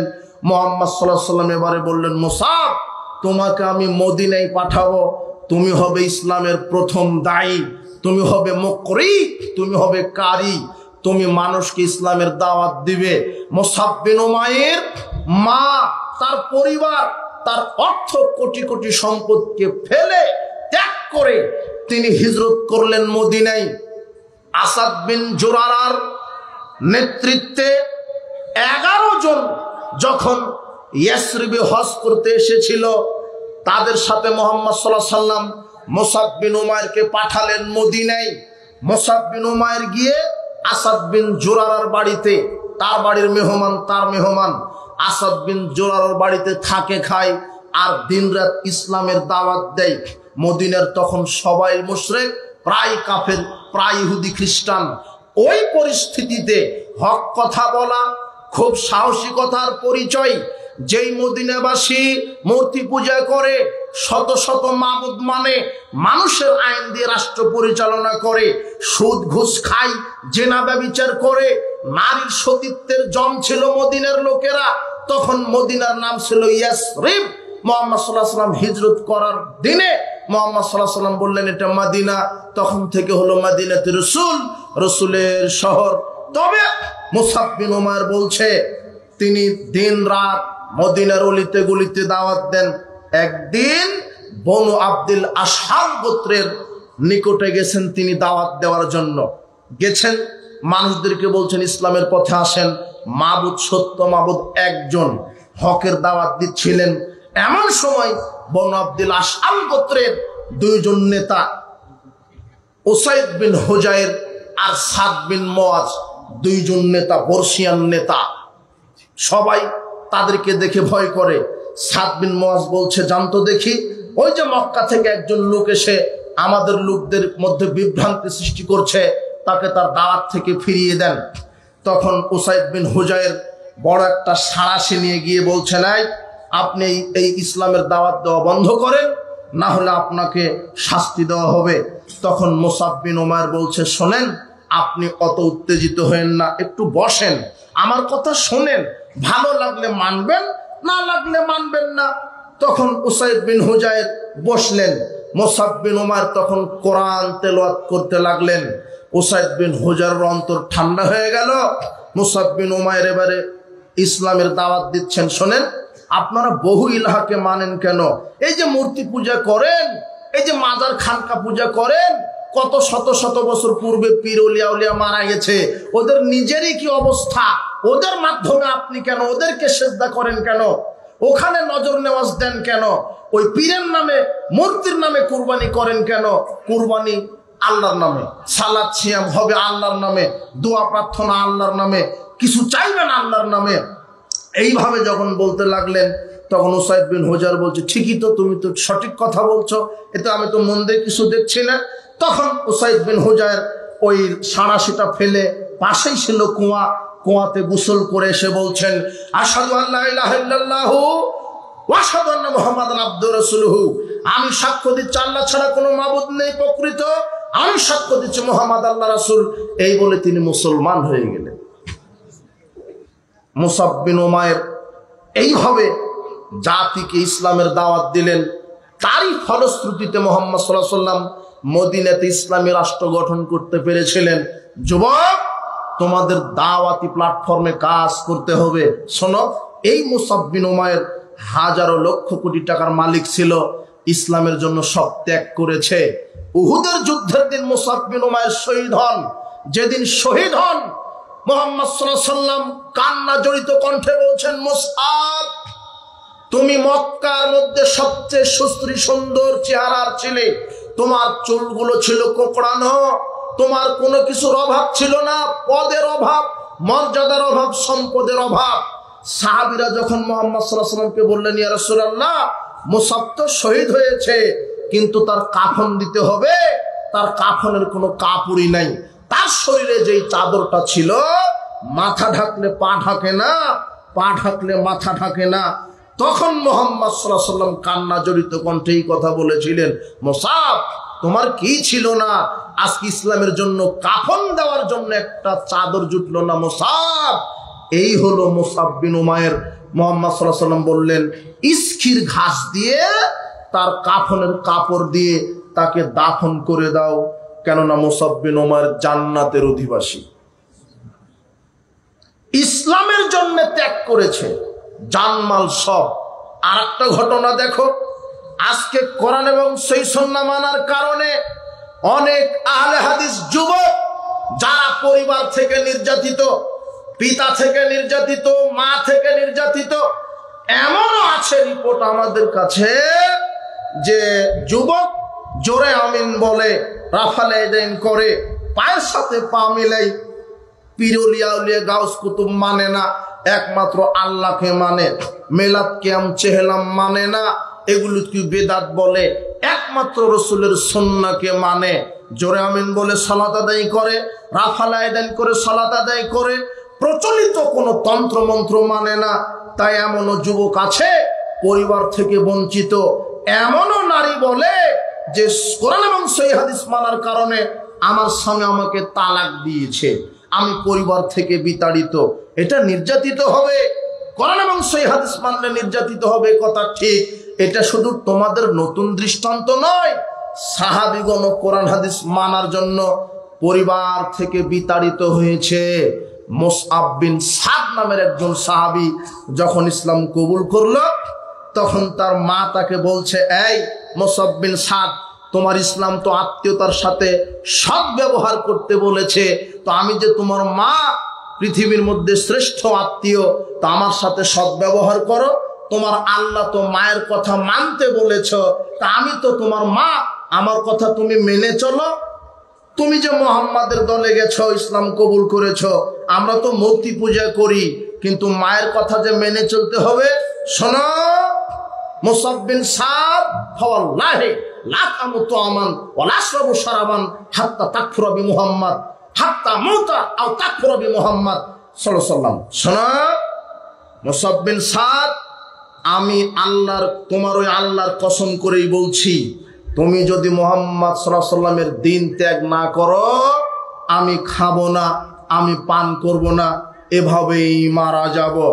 তখন মুসআব বিন সাদ বলছেন, ইয়া উম্মাহু, হে আমার মা, শোনো, লাউ কানাত লাকি মিয়াতু নাফসিন, হে আমার মা, তোমার যদি 100টা জীবন হয়, ফাখারাজাত নাফসান নাফসান, আর আমার সামনে যদি তুমি 100 বার মারা যাও, না খেয়ে না পান করে 100 বার তোমার জান, তোমার রূহ আমার সামনে বের হয়ে যাচ্ছে, কেন? তুমি না খেয়ে আছো, না পান করে আছো, তোমার 100টা জান হবে, 100 বার মৃত্যু হবে, মা তারাক্তু দিনী হাদা, তবু আমি মুহাম্মদ সাল্লাল্লাহু আলাইহি ওয়াসাল্লামের দ্বীন ত্যাগ করতে পারবো না। এর নাম মুসাব বিন সাদ। মুহাম্মদ সাল্লাল্লাহু আলাইহি ওয়াসাল্লাম বলছেন, সে লা ইউমিনু আহাদুকুম হাত্তা কুনা আহাব্বু, ওই ব্যক্তি ততক্ষণ পর্যন্ত মুমিন হতে পারবে না, মি ওয়ালিদিহি ওয়া ওয়ালাদিহি ওয়ান নাস আজমাইন, আমার নিকটে সে প্রিয় হবে, তার পিতামাতা তার সন্তানের চাইতেও সবচেয়ে প্রিয় হতে হবে কে? মুহাম্মদ সাল্লাল্লাহু আলাইহি ওয়াসাল্লাম। তো তুমি কেমন মুহাম্মদ সাল্লাল্লাহু আলাইহি ওয়াসাল্লাম তোমার প্রিয়? তোমার প্যান্ট টাকনোর নিচে থাকে, দাড়িটা চাচা থাকে, তুমি বিড়ি সিগারেট ইয়াবা খাও, তুমি সালাতের পরে মসজিদ মাদ্রাসায় না যাওয়ার বদলে তুমি ওই যে দোকানে আড্ডা পিটো, গান বাজনার স্টলে আড্ডা পিটো, তুমি কেমন মুহাম্মদ সাল্লাল্লাহু আলাইহি ওয়াসাল্লামের উম্মাত? তোমাকে এর জন্য জবাব দিতে হবে। দেখো সাহাবী বলছেন, মা কিসের তুমি না খেয়ে মারা যাবে? 100 বার যদি আমার চোখের সামনে মারা যাও, তবু আমি মুহাম্মদ সাল্লাল্লাহু আলাইহি ওয়াসাল্লামের আদর্শ থেকে বেরিয়ে যাব না। মুসাব বিন সাদ। আর কয়েকটা সাহাবীর দৃষ্টান্ত দেখাই। সবাই যুবক, ইসলামের জন্য সব ত্যাগ করেছে। আব্দুল্লাহ জুল বাজাদাইন, নাম ছিল আব্দুল উজ্জা, মক্কাতে থাকতো। এই লোকটাও কয়েকটা ধনীর মধ্যে ধনী। যেমন দেশে ধনীদের তালিকায় থাকে 1 নম্বর, 2 নম্বর, 3 নম্বর, তো এরকম 2-3 নম্বরের ধনী ছিল আব্দুল উজ্জা। তার বাপ মারা গেছে, এতিম ছিল, সব সম্পদ চাচা দেখাশোনা করত। তো একদিন আব্দুল উজ্জা ইসলাম কবুল করে ওই তার চাচার কাছে গিয়ে বলছেন, চাচা আমি ইসলাম কবুল করেছি। চাচা রাগে বলছে, কি? আমার অনুমতি ছাড়া এই পদক্ষেপ? তোমার পিতার সম্পদ থেকে আমি তোমাকে বঞ্চিত করলাম, তুমি কিছুই পাবে না। আব্দুল উজ্জা বলছেন, আমার সম্পদ লাগবে না, আমার পরকাল জান্নাতের সম্পদ লাগবে, দুনিয়ার সম্পদ লাগবে না। চাচা বলছে, কি? মুখে মুখে কথা, তোমাকে সব বঞ্চিত করে দিব সম্পদ থেকে। এমনকি চাচা এত নরপশু ছিলেন যে পরনের পোশাক লঙ্গি সব খুলেছে। যুবক, 26-30 বছরের যুবক আব্দুল উজ্জা ল্যাংটা অবস্থায় চলে গেছে মায়ের কাছে। মা শরমে চোখ চেপে ধরে বলছে, বেটা তোমার এই অবস্থা কেন? এরকম কেন হলো? তোমার তো অনেক সম্পদ, তোমার বাপের অনেক সম্পদ, তুমি কেন ল্যাংটা? আব্দুল উজ্জা বলছেন, আম্মা ইসলাম দ্বীন গ্রহণ করার কারণে হাজারো লক্ষ কোটি মাবুদকে বাতিল করে দিয়ে এক আল্লাহকে মেনেছি, হালাল হারাম চিনেছি, এক আল্লাহর ইবাদত করতে চাই। এই জাহেলিয়াত আগুন পূজা, কবর পূজা, খানকা পূজা চাই না, মানুষের আইন চাই না, আল্লাহর বিধান চাই। তাই তো আমি মানুষের তথাকথিত তন্ত্রমন্ত্রকে বাদ দিয়ে আল্লাহর নীতিকে মেনে নিয়েছি। আর দুনিয়ার সম্পদ তো গেল, হলো কি হলো? সারা পৃথিবীর মালিক আমি, অথচ পরকালে যদি জান্নাত না থাকে তো আমার এই মন্ত্রিত্ব, এমপিত্ব, এই ক্ষমতার লাভ কি হবে? সারা পৃথিবীর মালিকানা হয়ে কি হবে? আর আমার সারা পৃথিবীতে কিছুই নাই। পরকালে যদি জান্নাত থাকে আমি সবচেয়ে ক্ষমতাশীল, সবচেয়ে বড় ধনী। এই কথা এইভাবেই মর্মার্থ এরকমই। তখন মা লজ্জায় 1 টুকরা কম্বল দিলেন, 1 টুকরা কম্বল দিলেন। তখন আব্দুল উজ্জা 1 টুকরাকে 2 টুকরা করলেন, করে একটা লুঙ্গি বানালেন আর একটা জামা বানালেন গায়ে দিয়ে। মক্কা থেকে 450 কিলোমিটার মদিনায় পায়ে হেঁটে চলে গেলেন মুহাম্মদ সাল্লাল্লাহু আলাইহি সাল্লামের দরবারে। মুহাম্মদ সাল্লাল্লাহু আলাইহি সাল্লাম আছেন মদিনায়। আব্দুল উজ্জা মসজিদে নববীতে আশ্রয় নিয়েছে। মুহাম্মদ সাল্লাল্লাহু আলাইহি সাল্লামকে দেখেই বললেন, আমি অমুক মক্কা থেকে এসেছি, আমার ধন সম্পদ কম ছিল না, ইসলাম কবুল করার কারণে আমার এই অবস্থা। তখন মুহাম্মদ সাল্লাল্লাহু আলাইহি সাল্লাম বলছেন, তুমি উজ্জার দাস নও। আব্দুল উজ্জা মানে উজ্জা নামক মূর্তির দাস। আমি তোমার নাম চেঞ্জ করে দিলাম আব্দুল্লাহ, তুমি আল্লাহর দাস। আর লকব হলো জিল বাজাদাইন, মানে 2 টুকরা কম্বল আলা। তার শরীরে 2 টুকরা কম্বল ছিল, তাই তার নাম হয়েছে আব্দুল্লাহ জিল বাজাদাইন, 2 টুকরা কম্বল আলা। এরপরে মুহাম্মদ সাল্লাল্লাহু আলাইহি ওয়াসাল্লাম বলছেন, সাহাবীগণ, এই আব্দুল্লাহকে আহলে সুফফায় থাকার ব্যবস্থা করে দাও। সুফফা মানে বারান্দা। মসজিদে নববীর পাশেই একটা বারান্দার মতো ঘেরা ছিল, যেখানে এতিম, অসহায়, দারিদ্র সাহাবীরা থাকতেন, খেতেন। ওখানে থাকার ব্যবস্থা করে দিলেন। আর বললেন যে আব্দুল্লাহকে কোরআন শিখিয়ে দাও। সাহাবীরা আব্দুল্লাহকে কোরআন শিখালেন। আব্দুল্লাহ এত জোরে জোরে কোরআন পড়ে, সাহাবীদের সালাতের ডিস্টার্ব হয়। একদিন ওমর রাদিয়াল্লাহু আনহু অভিযোগ করছেন, আল্লাহর নবী, আপনি কাকে আশ্রয় দিয়েছেন? এত চিল্লানিতে কোরআন তেলাওয়াত করে যে আমাদের সালাতে, আমাদের ঘুমে ডিস্টার্ব হয়। তখন মুহাম্মদ সাল্লাল্লাহু আলাইহি ওয়াসাল্লাম বলছেন, শোনো ওমর, ইসলাম কবুল করার কারণে তাকে অনেক বড় ত্যাগ স্বীকার করতে হয়েছে, তাকে আরো জোরে চিল্লাতে দাও। আব্দুল্লাহ বলছেন, কিছুদিন পরেই তাবুকের যুদ্ধের ঘোষণা। আব্দুল্লাহ বলছেন, ইয়া রাসূলুল্লাহ, আমি তাবুকের যুদ্ধে যাব, শহীদ হব, আপনি আল্লাহর কাছে দোয়া করেন। মুহাম্মদ সাল্লাল্লাহু আলাইহি ওয়াসাল্লাম বললেন, আল্লাহ আব্দুল্লাহর রক্তকে তুমি হারাম করো, আব্দুল্লাহ যেন জিহাদের মাঠে শহীদ হয় না। আব্দুল্লাহ বললেন, আল্লাহর নবী, আপনি কেন এইভাবে দোয়া করলেন? আমি শহীদ হতে চাইলাম আর আমার রক্ত হারাম করে দিলেন মানে? তখন মুহাম্মদ সাল্লাল্লাহু আলাইহি ওয়াসাল্লাম বললেন, শোনো আব্দুল্লাহ, তুমি যদি জ্বরে বিছানাতে শুয়েও মারা যাও, আল্লাহ তোমাকে পরিপূর্ণ শহীদ হিসেবে কবুল করে নেবেন। তিনি গেলেন তাবুকের যুদ্ধে, ঠিকই গেলেন, কিন্তু কিছুদিন পরে যুদ্ধ থাকাকালীন আব্দুল্লাহ জিল বাজাদাইনের অসুস্থতা দেখা দিল, প্রচন্ড জ্বর শরীরে। এরপরে মৃত্যুবরণ করলো। মুহাম্মদ সাল্লাল্লাহু আলাইহি ওয়াসাল্লামের নিকটে খবর আসলো আব্দুল্লাহ মারা গেছে। মুহাম্মদ সাল্লাল্লাহু আলাইহি ওয়াসাল্লাম বললেন, তার কাফনের ব্যবস্থা করো। কাফনের ব্যবস্থা করা হলো। এবারে দাফনের ব্যবস্থা করো। দাফনের ব্যবস্থা করা হলো। ওমর রাদিয়াল্লাহু আনহু এবং আবু বকর রাদিয়াল্লাহু তাআলা আনহু, 2 জন সাহাবী তার খাটিয়া বহন করলেন। আর রাতে দাফন হচ্ছে, রাত্রে মারা গেছে, রাত্রেই দাফন। বেলাল রাদিয়াল্লাহু আনহু বাতি ধরে আছে অন্ধকার, চারাকটা বেলালের হাতে, আর খাটিয়া একটা ওমরের কাঁধে আর একটা আবু বকরের কাঁধে। আর কবরের ভিতরে যিনি লাশটা শুইয়ে রাখার জন্য নেমেছেন, তিনি স্বয়ং মুহাম্মদ সাল্লাল্লাহু আলাইহি ওয়াসাল্লাম। লাশটা নামানোর সাথে সাথে মুহাম্মদ সাল্লাল্লাহু আলাইহি ওয়াসাল্লাম বলছেন, আল্লাহ, আমি সন্ধ্যা পর্যন্ত আব্দুল্লাহর প্রতি রাজি খুশি ছিলাম, তুমিও রাজি খুশি হয়ে যাও। এই দোয়া যখনই মুহাম্মদ সাল্লাল্লাহু আলাইহি ওয়াসাল্লাম করলেন, আবু বকর রাদিয়াল্লাহু আনহু চিৎকার দিয়ে বলছেন, ইয়া লাইতানি কুনতু সাহিবাল হুফরা, হায় আফসোস, আজকে যদি আমি এই কবরবাসী হতাম, আমার জান্নাত ওয়াজিব হয়ে যেত। আব্দুল্লাহ জুল বাজাদাইন তোমার মতো যুবক, হাজারো লক্ষ কোটি টাকার মালিক ছিল, শুধু ইসলামের কারণে কম্বল জড়িয়ে চলে এসেছে তোমার রাসূলের দরবারে। আর তুমি আজ পর্যন্ত ইসলাম নিজের জীবনে প্রতিষ্ঠা করতে পারলে না। চাকরির লোভে, বেতন টাকার লোভে তুমি জাহেলিয়াতের গোলামি করছো। তুমি হালাল হারাম বুঝো না। সাহাবীরা লক্ষ কোটি টাকা পায়ের তলে নিক্ষেপ করে আল্লাহর বিধান, রাসূলের আদর্শকে মেনে নিয়েছো। আর তুমি হারাম খাবে বলে ঘুষের আশ্রয় নিয়ে তুমি এই সরকারের দালালি করো, নেতার দালালি করো, ঘুষ, সুদ, চাঁদাবাজিতে তোমার যৌবন, তোমার ঈমান নষ্ট হয়ে গেছে। তুমি ঘুষের আশ্রয়ে তুমি একটা টাটকা হারামখোর হয়ে গেছো। তোমার কাছে হালাল হারামের কোনো দাম নাই। অথচ সাহাবীর আদর্শ ফলো করো, দেখো তারা অর্থ সম্পদের তোয়াক্কা করেনি, আর তুমি সেই অর্থ সম্পদের মোহে ঈমানকে তুমি বিক্রি করে দিয়েছো। তোমার বড় অফিসার বলে দিয়েছে, দাড়ি রাখলে চাকরি হবে না, তুমি কাপুরুষ, তুমি দাড়ি চেঁচে অফিস করো, হারামখোর তুমি একটা। অফিসার বলে দিয়েছে যে দাড়ি এটা জঙ্গি, তুমি তো শিবির হয়ে যাবে, প্যান্ট টাকনোর নিচে করো, উপরে করছো কেন?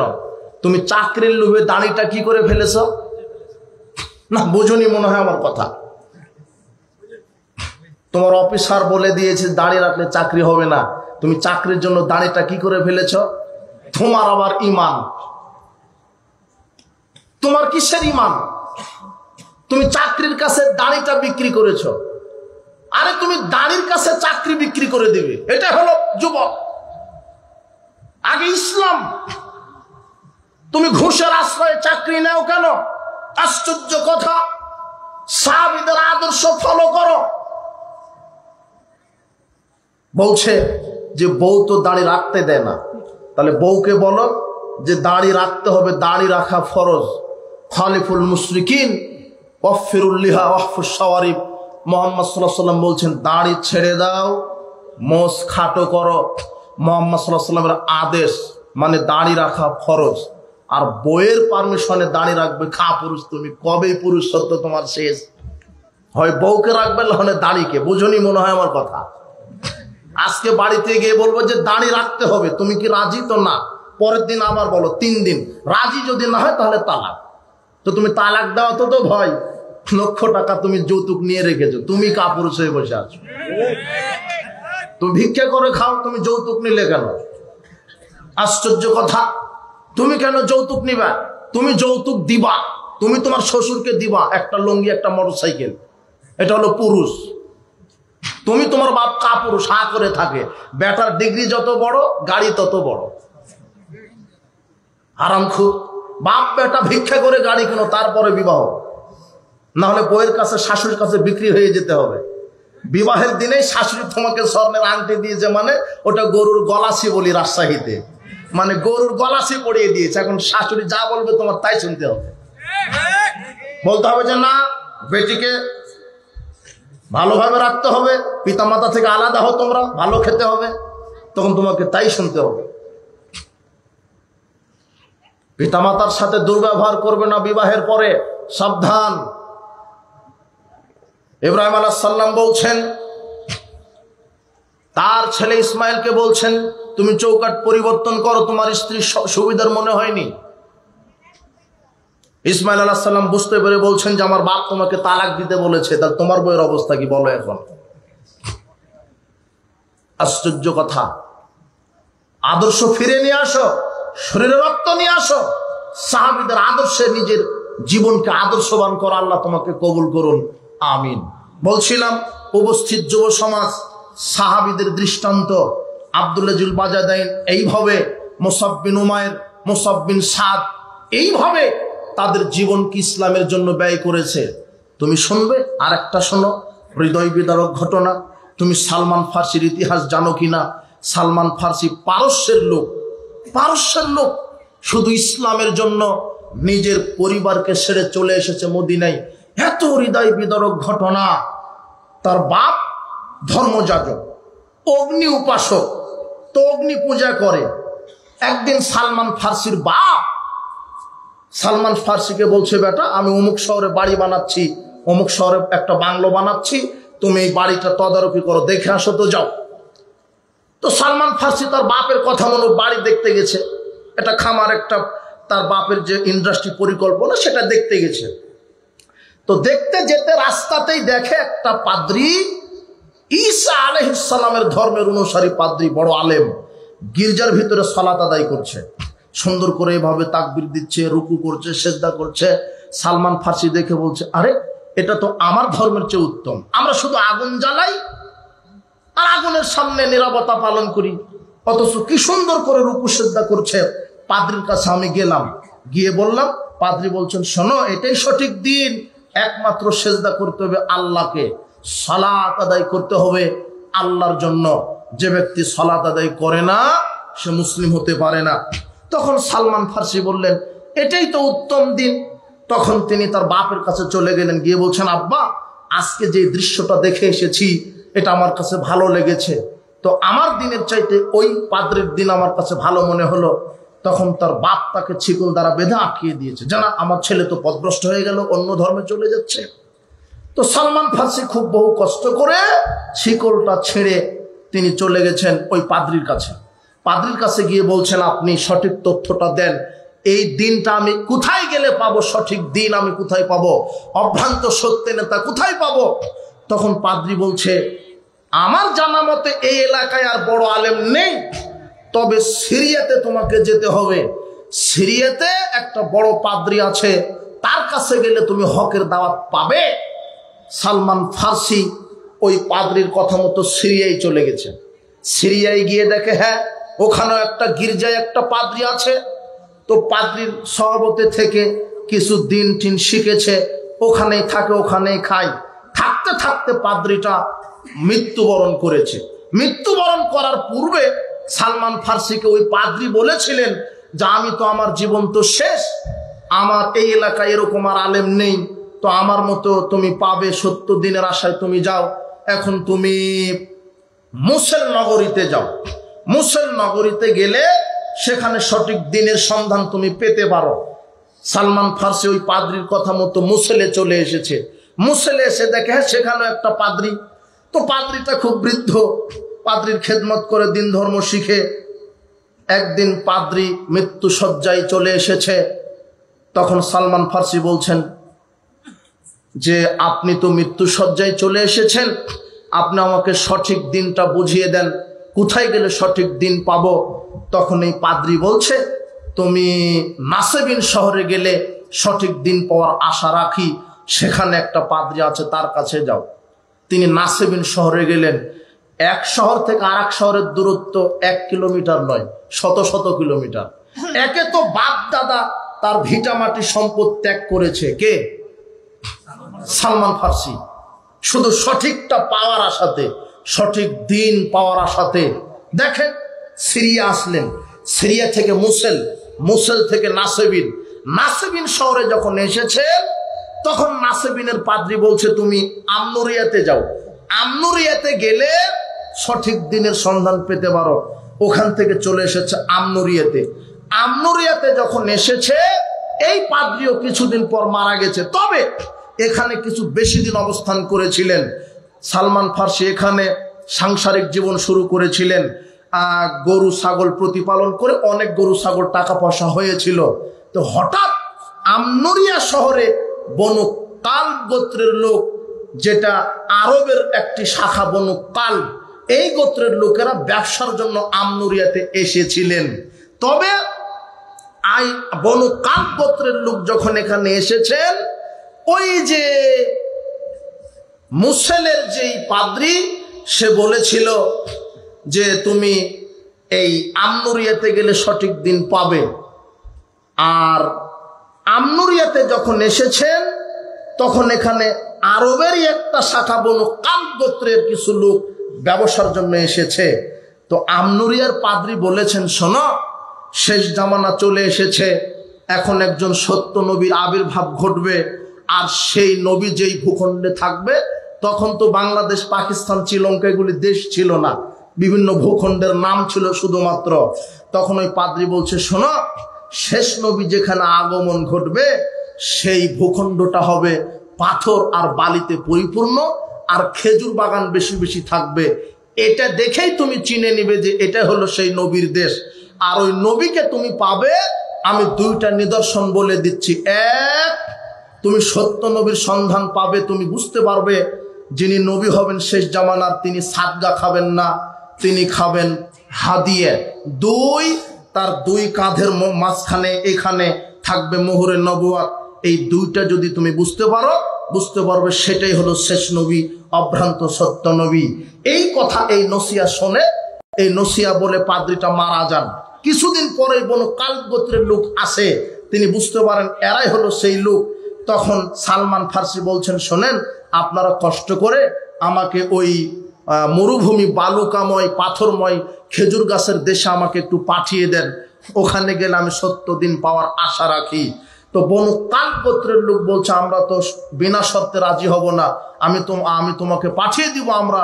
তো সালমান ফার্সি বলছেন ঠিক আছে, শর্ত কি লাগবে? আমার জীবনের যত উপার্জন, এই যে দেখছো না শত শত ছাগল, হাজার হাজার ছাগল গরু, এগুলি সব আমার সম্পদ, আমি সব তোমাদেরকে দিয়ে দিলাম, তবু আমি নবীর কাছে যেতে চাই। সব দিয়ে দিলেন, সব দিয়ে দিয়েছেন। এখন বনু কাল গোত্রের লোক তাকে নিয়ে আসছে, কিন্তু এরা খেয়ানত করেছে। কিছু দূর আসতেই কারনুল ওয়াদিল কোরা নামক জায়গাতে একে এক ইহুদির কাছে বিক্রি করে দিয়েছে। কাকে? সালমান ফার্সিকে বিক্রি করে দিয়েছে বনো কাল্ব গোত্রের লোকেরা। ওখান থেকেও টাকা খেয়েছে, আর এর কাছে তো খেয়েছে। চিটার বাটপাড়ি ওই কেয়ামত পৃথিবী সৃষ্টির দিন থেকে আজ পর্যন্ত আছে। এখন যেমন চিটার বাটপার সমাজে নেই, মেম্বার চেয়ারম্যানের কাছে গেলে টাকা, তোমার অফিস আদালতে গেলে টাকা লাগে, চিটার বাটপার সব জায়গাতে। আপনাকে কে বলেছে জুতা চুর চুর? ওই টিউবওয়েল মসজিদের টিউবওয়েল চুর চুর, আপনার মসজিদের মাইক চুর চুর, গোয়াল ঘর থেকে গরু চুর, ওটা চুর। ওগুলো চুর নয়, ওটা ছোট চুর। পেটের দায়ে এরা চুরি করে।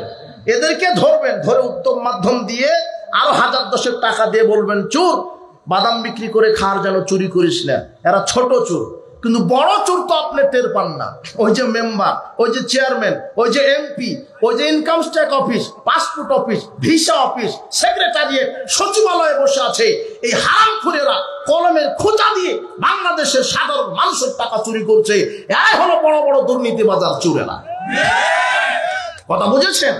এক একটা চোর আছে, সব জায়গাতে আছে। সেক্রেটারিয়েটে বসে আছে শয়তানটা ওখানে বসে আছে, ভূমি অফিসে বসে আছে।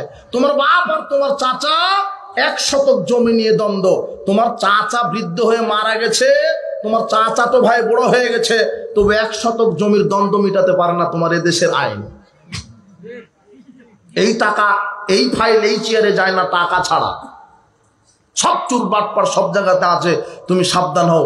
1 টাকা অন্যায় ভাবে যদি দুর্নীতি করো, হজ যাকাত তাহাজ্জুদ দিয়ে জান্নাত হবে না। তো বলছিলাম, ওই যে বনু কাল্ব গোত্রের লোকেরা তাকে বিক্রি করে দিয়েছে ইহুদির কাছে। ওই ইহুদি সালমান ফার্সিকে নিয়ে চলে গেছেন, তার খেজুর বাগানে কর্মচারী হিসেবে নিয়োগ দিয়েছেন। তো কিছুদিন যাওয়ার পরে ওই ইহুদির চাচাতো ভাই ইয়াসরিব থেকে ওয়াদিল কোরায় চলে গেছে, গিয়ে বলছে যে ভাই, আপনার এই খাদেম আমার পছন্দ হয়েছে, এই যে পারস্যের লোক, আমি একে কিনে নিয়ে আমার কর্মচারী নিয়োগ দিতে চাই। আর তোমাকে আর একটা কথা বলি, আমাদের কুবা নামক জায়গাতে মানুষেরা বলছে যে শেষ নবীর আবির্ভাব ঘটেছে। তখন সালমান ফার্সি চট করে খুশিতে বলছে, আহা, আমি তো এটার জন্য এত আমার জীবনকে বিসর্জন দিয়েছি। তিনি খেজুর গাছ থেকে মাটিতে লাফ দিয়ে ফেলেছেন, শেষ নবীর খবর শুনতে পেয়েছেন, লাফ দিয়ে। তখন এই চাচাতো ভাইয়ের সাথে কুবায় গেছেন, গিয়ে মুহাম্মদ সাল্লাল্লাহু আলাইহি ওয়াসাল্লামের সাথে দেখা। এখনো তিনি নিশ্চিত নন। কয়টা নিদর্শনের কথা বলেছে পাদ্রী? 2টে। সে সাদগা খাবে না, কি খাবে? হাদিয়ে, আর মোহরে নবুয়ত থাকবে। এখন তিনি সাদগার খেজুর নিয়ে বলছেন যে এটা হলো সাদগা, আপনি খান। তখন মুহাম্মদ সাল্লাল্লাহু আলাইহি ওয়াসাল্লাম বলছেন, আমি আমার বংশের কেউ সাদগা খায় না। তখন সালমান ফার্সি বলছেন, একটা আলামত মিলে গেল, এখন নবুয়ত দেখতে হবে। কিভাবে দেখা যাবে? কিছুদিন পর একটা আনসার গোত্রের এক ব্যক্তি মারা গেছে, মুহাম্মদ সাল্লাল্লাহু আলাইহি ওয়াসাল্লাম জানাজায় যাচ্ছেন। তো একটা চাদর পরেছিলেন, চাদর, মুহাম্মদ সাল্লাল্লাহু আলাইহি ওয়াসাল্লাম চাদর পরেছিলেন। সালমান ফার্সি ওই টার্গেটে আছে যে চাদরটা কখন পিঠের নিচে নেমে যাবে আর আমি মোহরে নবুয়তটা দেখতে পাবো। মুহাম্মদ সাল্লাল্লাহু আলাইহি ওয়াসাল্লাম এটা বুঝতে পারলেন। তিনি সামনে যেভাবে দেখতে পান, পিছনে সেভাবে দেখতে পান। আপনি সামনে যেভাবে দেখতে পান, মুহাম্মদ সাল্লাল্লাহু আলাইহি ওয়াসাল্লাম পিছনে ওইভাবে দেখতে পান। তো সালমান ফার্সি কেমন কেমন করছে বিষয়টা বুঝতে পেরেছেন। তখন মুহাম্মদ সাল্লাল্লাহু আলাইহি ওয়াসাল্লাম চাদরটা একটু ঢিল দিলেন, মোহরে নবুয়ত প্রকাশ পেল। সালমান ফার্সি নবীকে জড়িয়ে ধরে চুমা খেয়ে বললেন, আশহাদু আল্লা ইলাহা ইল্লাল্লাহু ওয়া আশহাদু আন্না মুহাম্মাদুর রাসূলুল্লাহ, আমি চিনতে পেরেছি আপনি নবী। এ বলে তিনি ইসলাম কবুল করে নিলেন। ও বাপ দাদার ভিটা শেষ, ওখান থেকে সিরিয়া, সিরিয়া থেকে মোসেল, মোসেল থেকে নাসেবিন, নাসেবিন থেকে আমনরিয়া, এভাবে হাজারো লক্ষ কোটি টাকা বিসর্জন দিয়ে শুধু সত্য খোঁজার জন্য কোথায় এসেছেন?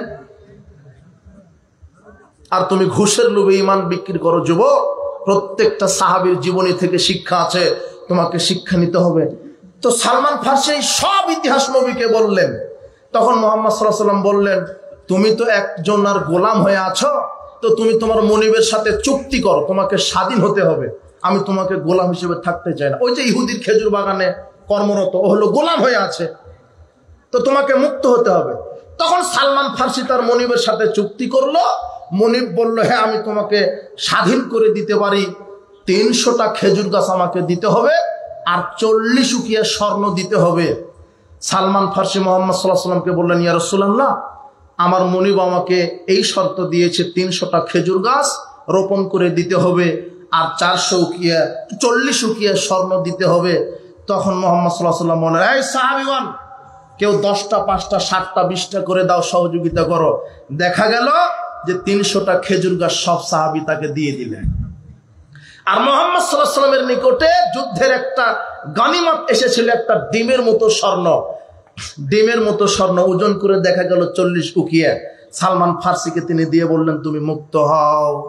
সালমান ফার্সি মুক্ত হয়ে গেলেন। এই হলো সালমান ফার্সি, যিনি পারস্যের ইরাকের লোক, হাজারো লক্ষ কোটি কিলোমিটার, হাজারো কিলোমিটার পাড়ি দিয়ে তার পরিবার, পিতা মাতা, সম্পদ ত্যাগ করে ঈমান, আমল, ইসলামকে গ্রহণ করেছেন। যুবক, তোমাকে এইভাবে ত্যাগী হতে হবে, না হলে সমাজ তুমি সংস্কার করতে পারবে না। তুমি বইয়ের মহব্বতে দাড়ি ছাড়তে পারো না, তোমার আবার ঈমান। তুমি চাকরির ভয়ে দাড়ি রাখতে পারো না, এটা তোমার ঈমান। আর সাহাবী দেখো, গোষ্ঠী সহ সব ত্যাগ করেছে, কিসের জন্য? ইসলামের জন্য। যুবক, তোমাকে দিয়েই ইসলাম কায়েম হবে। আল্লাহ সুবহানাহু ওয়া তাআলা বলছেন, বের হয়ে যাও, অর্থ সম্পদ ব্যয় করো, সব ত্যাগ করো। আল্লাহ কোরআন মাজিদে ঘোষণা দিয়েছেন, ইন্নাল্লাহা আশতারা মিনাল মুমিনিনা আনফুসাহুম ওয়া আমওয়ালাহুম বিআন্না লাহুমুল জান্নাহ। আমি মুমিনের জান মাল খরিদ করে নিয়েছি জান্নাতের বিনিময়ে। আল্লাহ জান্নাত দিয়ে দিবেন।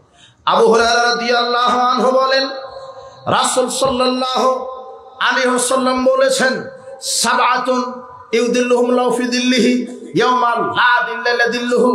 7 শ্রেণীর মানুষ আল্লাহ বিচার মাঠে আরশের নিচে জায়গা দিবেন। 7 শ্রেণীর মানুষকে: 1, ইমামুন আদেল, ন্যায়পরায়ণ শাসক; 2, ওয়াশাবুন নাশা ফি ইবাদাতিল্লাহ, ওই যুবক যেই যুবক তার যৌবন কালকে, ওই যুবতী যেই যুবতী তার যৌবন কালকে আল্লাহর ইবাদতে ব্যয় করেছে।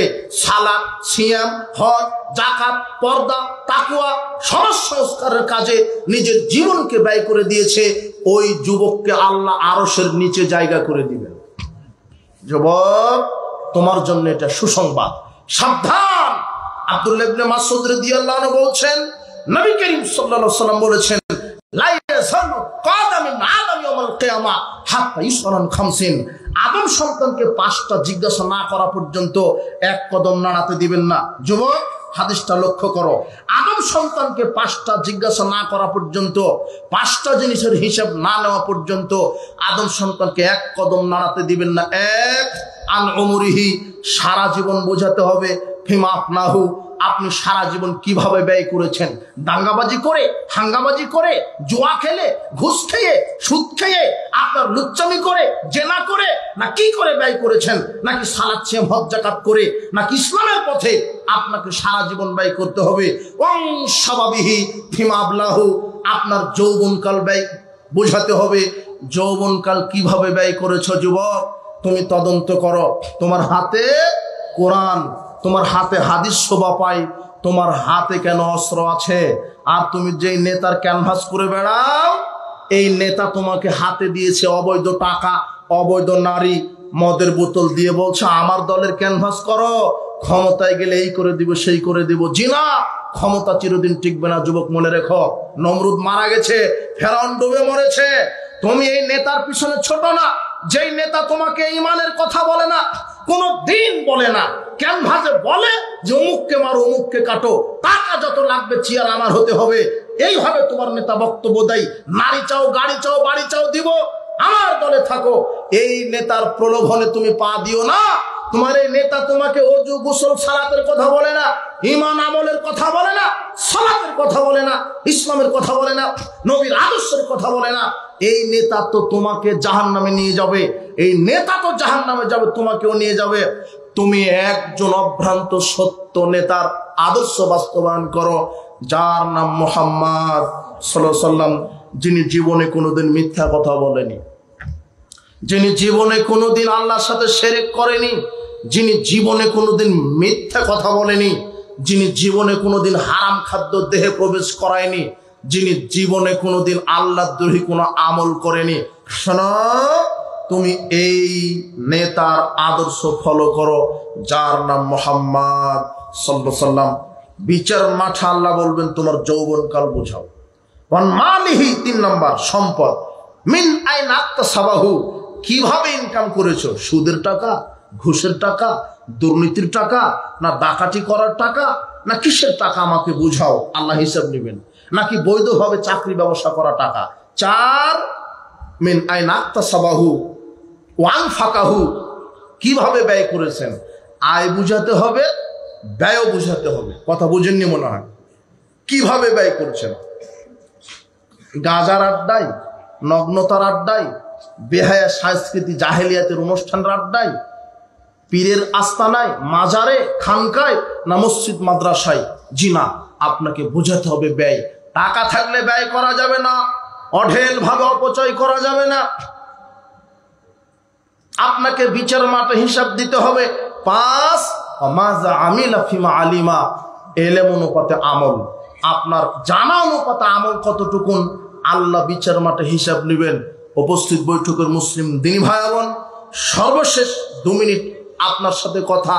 যারা অভিভাবক আছেন, অভিভাবকদের জন্য যেটা আমি মেসেজ দিব, যে আপনার ছেলেটা যুবক, আপনার মেয়েটা যুবতী, এদেরকে আপনি সঠিক শিক্ষা, সঠিক আদর্শ, সঠিক মানহাজটা শিক্ষা দেন। না হলে আপনার এই ছেলে মেয়ে আপনার জাহান্নামে যাওয়ার কারণ হবে। বিচার মাঠে বহু নেতা পিতা মাতাকে আল্লাহ জাহান্নামে দিবেন। কেন? পরিবারকে কন্ট্রোল না করার কারণে। যুবক, তোমাকে যেটা বলতে চাচ্ছি, আর তোমার বাপ মাকে যেটা বলতে চাচ্ছি, যে আপনি যে অভিভাবক আছেন, আপনি দেখেন আপনার ছেলে 24 ঘন্টায় কি করছে, তার বন্ধুকে, বান্ধবীকে, আপনার মেয়ের বন্ধুকে, বান্ধবীকে। জি না, মেয়ের কোনো ছেলে বন্ধু থাকতে পারে না। কথা বুঝেননি মনে হয়। আমার কথা কি বুঝতে পারেন? আর ছেলের কোনো মেয়ে বান্ধবী, ছেলের বন্ধু হবে ছেলে, মেয়ের বান্ধবী হবে মেয়ে। রাজশাহী বিশ্ববিদ্যালয়ে পড়ে মেয়েটা, দিন রাত বলছে, আব্বু চিন্তা নাই, কোনো টেনশন করবেন না, আমি বয়ফ্রেন্ডের সাথে আছি। বয়ফ্রেন্ডের সাথে থাকতে থাকতে কোর্ট ম্যারেজ করে বিবাহ করেছে, পালিয়ে গিয়ে বিবাহ করেছে। তখন মেয়ের বাপ বলছে, সর্বনাশ, কি করলাম, তোকে ত্যায্য পুত্র করলাম, এখন ত্যায্য পুত্র করে কি হবে? আপনি তো ছেড়ে দিয়েছেন, আপনি তো সঠিকটা নির্দেশ দেননি। মেয়েটা বের হয়ে গিয়ে বিয়ে হচ্ছে। যুবতী মেয়ে শোনো, সাবধান হও। আল্লাহর নবী বলছেন, আইয়ুমা ইমরাতিন নাখাত বিগাইরি ওয়ালিহা, কোন নারী যদি তার পিতার অনুমতি ছাড়া বিবাহ করে, ফানিকাহুহা বাতিল বাতিল বাতিল, তার বিবাহ বাতিল। তুমি তোমার পিতার অনুমতি ছাড়া বিবাহ, অভিভাবক আপনার মেয়েটা পালিয়ে বিবাহ করেছে, অমুক ছেলের হাত ধরে পালিয়ে বিবাহ করেছে, বিবাহ হয়নি। 5টা সন্তানের মাও যদি হয়, সব জেনার সন্তান। কিসের সন্তান? বিবাহ হয় না। আপনার মেয়ের বিবাহ জেনা হচ্ছে, জেনা। সাবধান। মেয়েকে কিভাবে চালাচ্ছেন তদন্ত করেন, ছেলেকে কিভাবে চালাচ্ছেন। জি না, ছেলেকে আদর্শ শিক্ষা দেন। হে যুব সমাজ, তোমাদের প্রতি উদারত আহ্বান থাকলো। আর একটা, যেভাবে নগ্নতার পিছনে ঘুরো না, জেনা ব্যভিচার, গান বাজনা, মাদকতা, এগুলি জাহেলিয়াত। মান দাবি দাওয়াল জাহেলিয়া ফালাইসা মিন্না। আল্লাহর নবী বলছেন, যে ব্যক্তি জাহেলিয়াতের পথে চলে সে আমার উম্মত না। যে জাহেলিয়াতের পথে চলবে সে জাহান্নামের খড়ি হবে। শোনো, যে জাহেলিয়াতের পথে চলবে সে জাহান্নামের খড়ি হবে। সর্বশেষ মেসেজ, বন্ধু নির্বাচনে সতর্ক হও, বন্ধু নির্বাচনে সতর্ক হও। আবু হুরায়রা রাদিয়াল্লাহু আনহু বলছেন, রাসূল সাল্লাল্লাহু আলাইহি ওয়াসাল্লাম বলেছেন, কি বলেছেন? আর রাজুলু আলা দীনি খালিলি, মানুষ তার বন্ধুর প্রভাবে প্রভাবিত হয়। মানুষ তার বন্ধুর প্রভাবে প্রভাবিত হয়। বন্ধু যেমন হয় সে তেমন হয়, বন্ধু যেমন হয় সে তেমন হয়। বন্ধু যদি নামাজি হয়, সেও কি হয়? বন্ধু যদি মদখোর গাঁজাখোর হয়, সেও কি হয়? ফালিয়ানজুর আহাদুকুম মা ইউখালিল। আল্লাহর নবী বলছেন, তোমরা দেখো যে কাকে বন্ধু নির্বাচন করছো। তিনি বলছেন, লা তুসাহিবিল্লা মুমিনান, মুমিন ছাড়া কাউকে বন্ধু নির্বাচন করো না, মুমিন ছাড়া কাউকে বন্ধু নির্বাচন করো না। আবু মালিক আল আশআরী রাদিয়াল্লাহু আনহু বলেন, রাসূল সাল্লাল্লাহু আলাইহি ওয়াসাল্লাম বলেছেন, মাসালুল জালিসিস সালেহ ওয়া সাওকা হামিলিল মিসক নাফিকিল কির। ভালো বন্ধু আর খারাপ বন্ধুর উদাহরণ হলো, ভালো বন্ধুর উদাহরণ আতর বিক্রেতার মতো, খারাপ বন্ধুর উদাহরণ কামারের হাপর আলার মতো। হামিলুল মিসক ইম্মা ইহুদিয়াক, আতর বিক্রেতার উদাহরণ মানে আপনি আতর বিক্রেতার কাছে বসেছেন, আতর বিক্রেতা এমনিতে আপনাকে আতর দিতে পারে। ইম্মাং তাবতা মিনহু, যদি না দেয় আপনি কিনে নেবেন। ইম্মাং তাজিদা মিনহু রিহান তাইয়্যিবা, যদি এমনিতেও না দেয়, যদি পকেটে টাকাও না থাকে, যখন আতর বিক্রেতা আরেকজনকে আতর দিতে লাগবে, ওই ডিব্বাটা খোলার সাথে সাথে সুগন্ধি নাকে আসবে, ক্রেতা বিক্রেতা কেউ ঠেকাতে পারবে না, সুগন্ধি আসবেই। ওয়ানাফিকুল কির আইহুরিকা সিয়াবা, আর কামারের হাঁপড় আলার মতো খারাপ বন্ধু মানে কামারের হাঁপড়ের নিকটে বসে থাকলে আপনার আগুন এসে কাপড় পুড়িয়ে দিবে। ওয়াইমাং তাজিদা মিনহু রিহান খাবিসা, অন্তত ধোঁয়া লাগবেই। সঙ্গ দোষে লোহা ভাসে, এই হাদিসের সারাংশ। মানে ভালো বন্ধুর সাথে থাকলে ভালো, খারাপ বন্ধুর সাথে আপনার ছেলে ঘুরলে খারাপ। লোহাটা পানিতে ফেলে দেন, ডুবে যাবে, কাঠের সাথে লাগিয়ে ফেলে দেন, কাঠ তো ভাসবে ভাসবে, লোহাকেও ভাসাবে।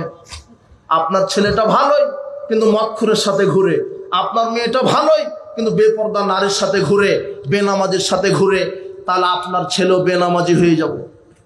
আপনার মেয়েটা লুচ্চা বান্ধবীর সাথে ঘুরে, ও লুচ্চাপনা করা শিখবে, এটাই ঠিক।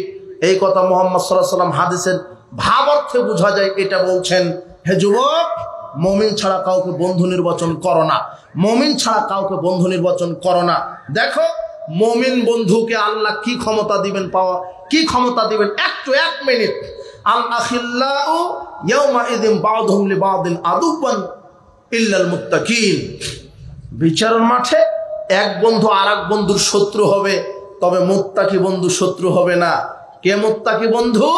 যেই বন্ধুর সাথে তুমি দুনিয়াতে চলেছিলে, একসাথে সালাত সিয়াম আদায় করেছো, একসাথে তাফসীর শুনতে গেছো, একসাথে ইসলামের কাজ করো, এই বন্ধুর সাথে তুমি থাকো। যদিও তোমার পাপের কারণে যদিও জাহান্নাম ঘোষণা হয়ে যায়, ফেরেশতারা তোমাকে জাহান্নামে নিয়ে যাচ্ছে, এমন সময়তে তোমার মুমিন বন্ধু, ওই যে তুমি যে মুমিন বন্ধুর সাথে দুনিয়াতে সময় দিয়েছো, একসাথে সালাত সিয়াম আদায় করেছো, এই মুমিন বন্ধু তখন আল্লাহকে বলবে, আল্লাহ ওই যে আমার বন্ধু, ফেরেশতারা জাহান্নামের দিকে নিয়ে যাচ্ছে, একসাথে সালাত আদায় করেছি, একসাথে রমাদান কাটিয়েছি, একসাথে হজে গেছি, একসাথে আমরা কোরআন হাদিসের বক্তব্য শুনেছি, আজকে আমার বন্ধু তার কোনো অপরাধে জাহান্নামে নিয়ে যাওয়া হচ্ছে, আল্লাহ আমি আমার বন্ধুকে নিয়ে জান্নাতে যেতে চাই। তখন আল্লাহ বলবেন, ঠিক আছে, তোমার বন্ধুকে নিয়ে জান্নাতে ঢুকো। এই হলো মুমিন বন্ধু। বিশ্বাস করো যে গাঁজা ইয়াবা খায়, তাস ছক্কা লুডু জুয়া খেলে, এর সাথে ঘুরো না, এ দুনিয়াতেই তোমার শত্রু হবে। 2 বন্ধু একসাথে জুয়া খেলছো, ও হেরে গেছে, তুমি জিতেছো, ও তোমাকে ছুরি মেরে দিবে। একসাথে গাঁজা খেতে বসেছো, নেশাগ্রস্ত, ও তোমাকে ছুরি মেরে দিবে, টাকাতে কম বেশি হলেই, ও তোমার শত্রু। বিড়ি সিগারেট জর্দাগুল হারাম, জীবনে মুখে দিও না, এগুলি খাবি, সেগুলি অপবিত্র খাবার, যেগুলি কুকুর শিগালে খায় না। আশ্চর্য খাদ্য বিড়ি সিগারেট জর্দাগুল, যেগুলি মানুষ ছাড়া পৃথিবীতে দ্বিতীয় কোনো প্রাণী খায় না। দেখো তুমি একটা কুকুরকে দাও সিগারেট, ও মুখে দিবে না, পেশাব করে দিবে, তাও মুখে দিবে না। যেটা তুমি খাও, তোমার বাপ খায়, তোমার হুজুরও খায়, জর্দা খায় আর বলে মাকরু, যেটা কুকুর শিগালে খায় না। যার মুখের গন্ধ আপনি টিকতে পারবেন না, ওর মুখের গন্ধ ওর গ্রামের টয়লেটের গন্ধের চাইতে দুর্গন্ধ বেশি। এই হারামখুর, এত হারামখুরের হারামখুর, বিড়ি সিগারেট জর্দাগুলি, এগুলি হারাম, এগুলি থেকে তুমি ত্যাগ করো। জুয়া খেলো না, ক্যারাম, ছক্কা, লুডু, ক্রিকেট, ফুটবল, ভলিবল, টাকার হার জিত থাকলেই জুয়া। আর এখন প্রায় বুড়া বুড়ি, যুবক যুবতী যারা আছে, তারা সবাই মোবাইলে গেমস খেলাতে আসক্ত।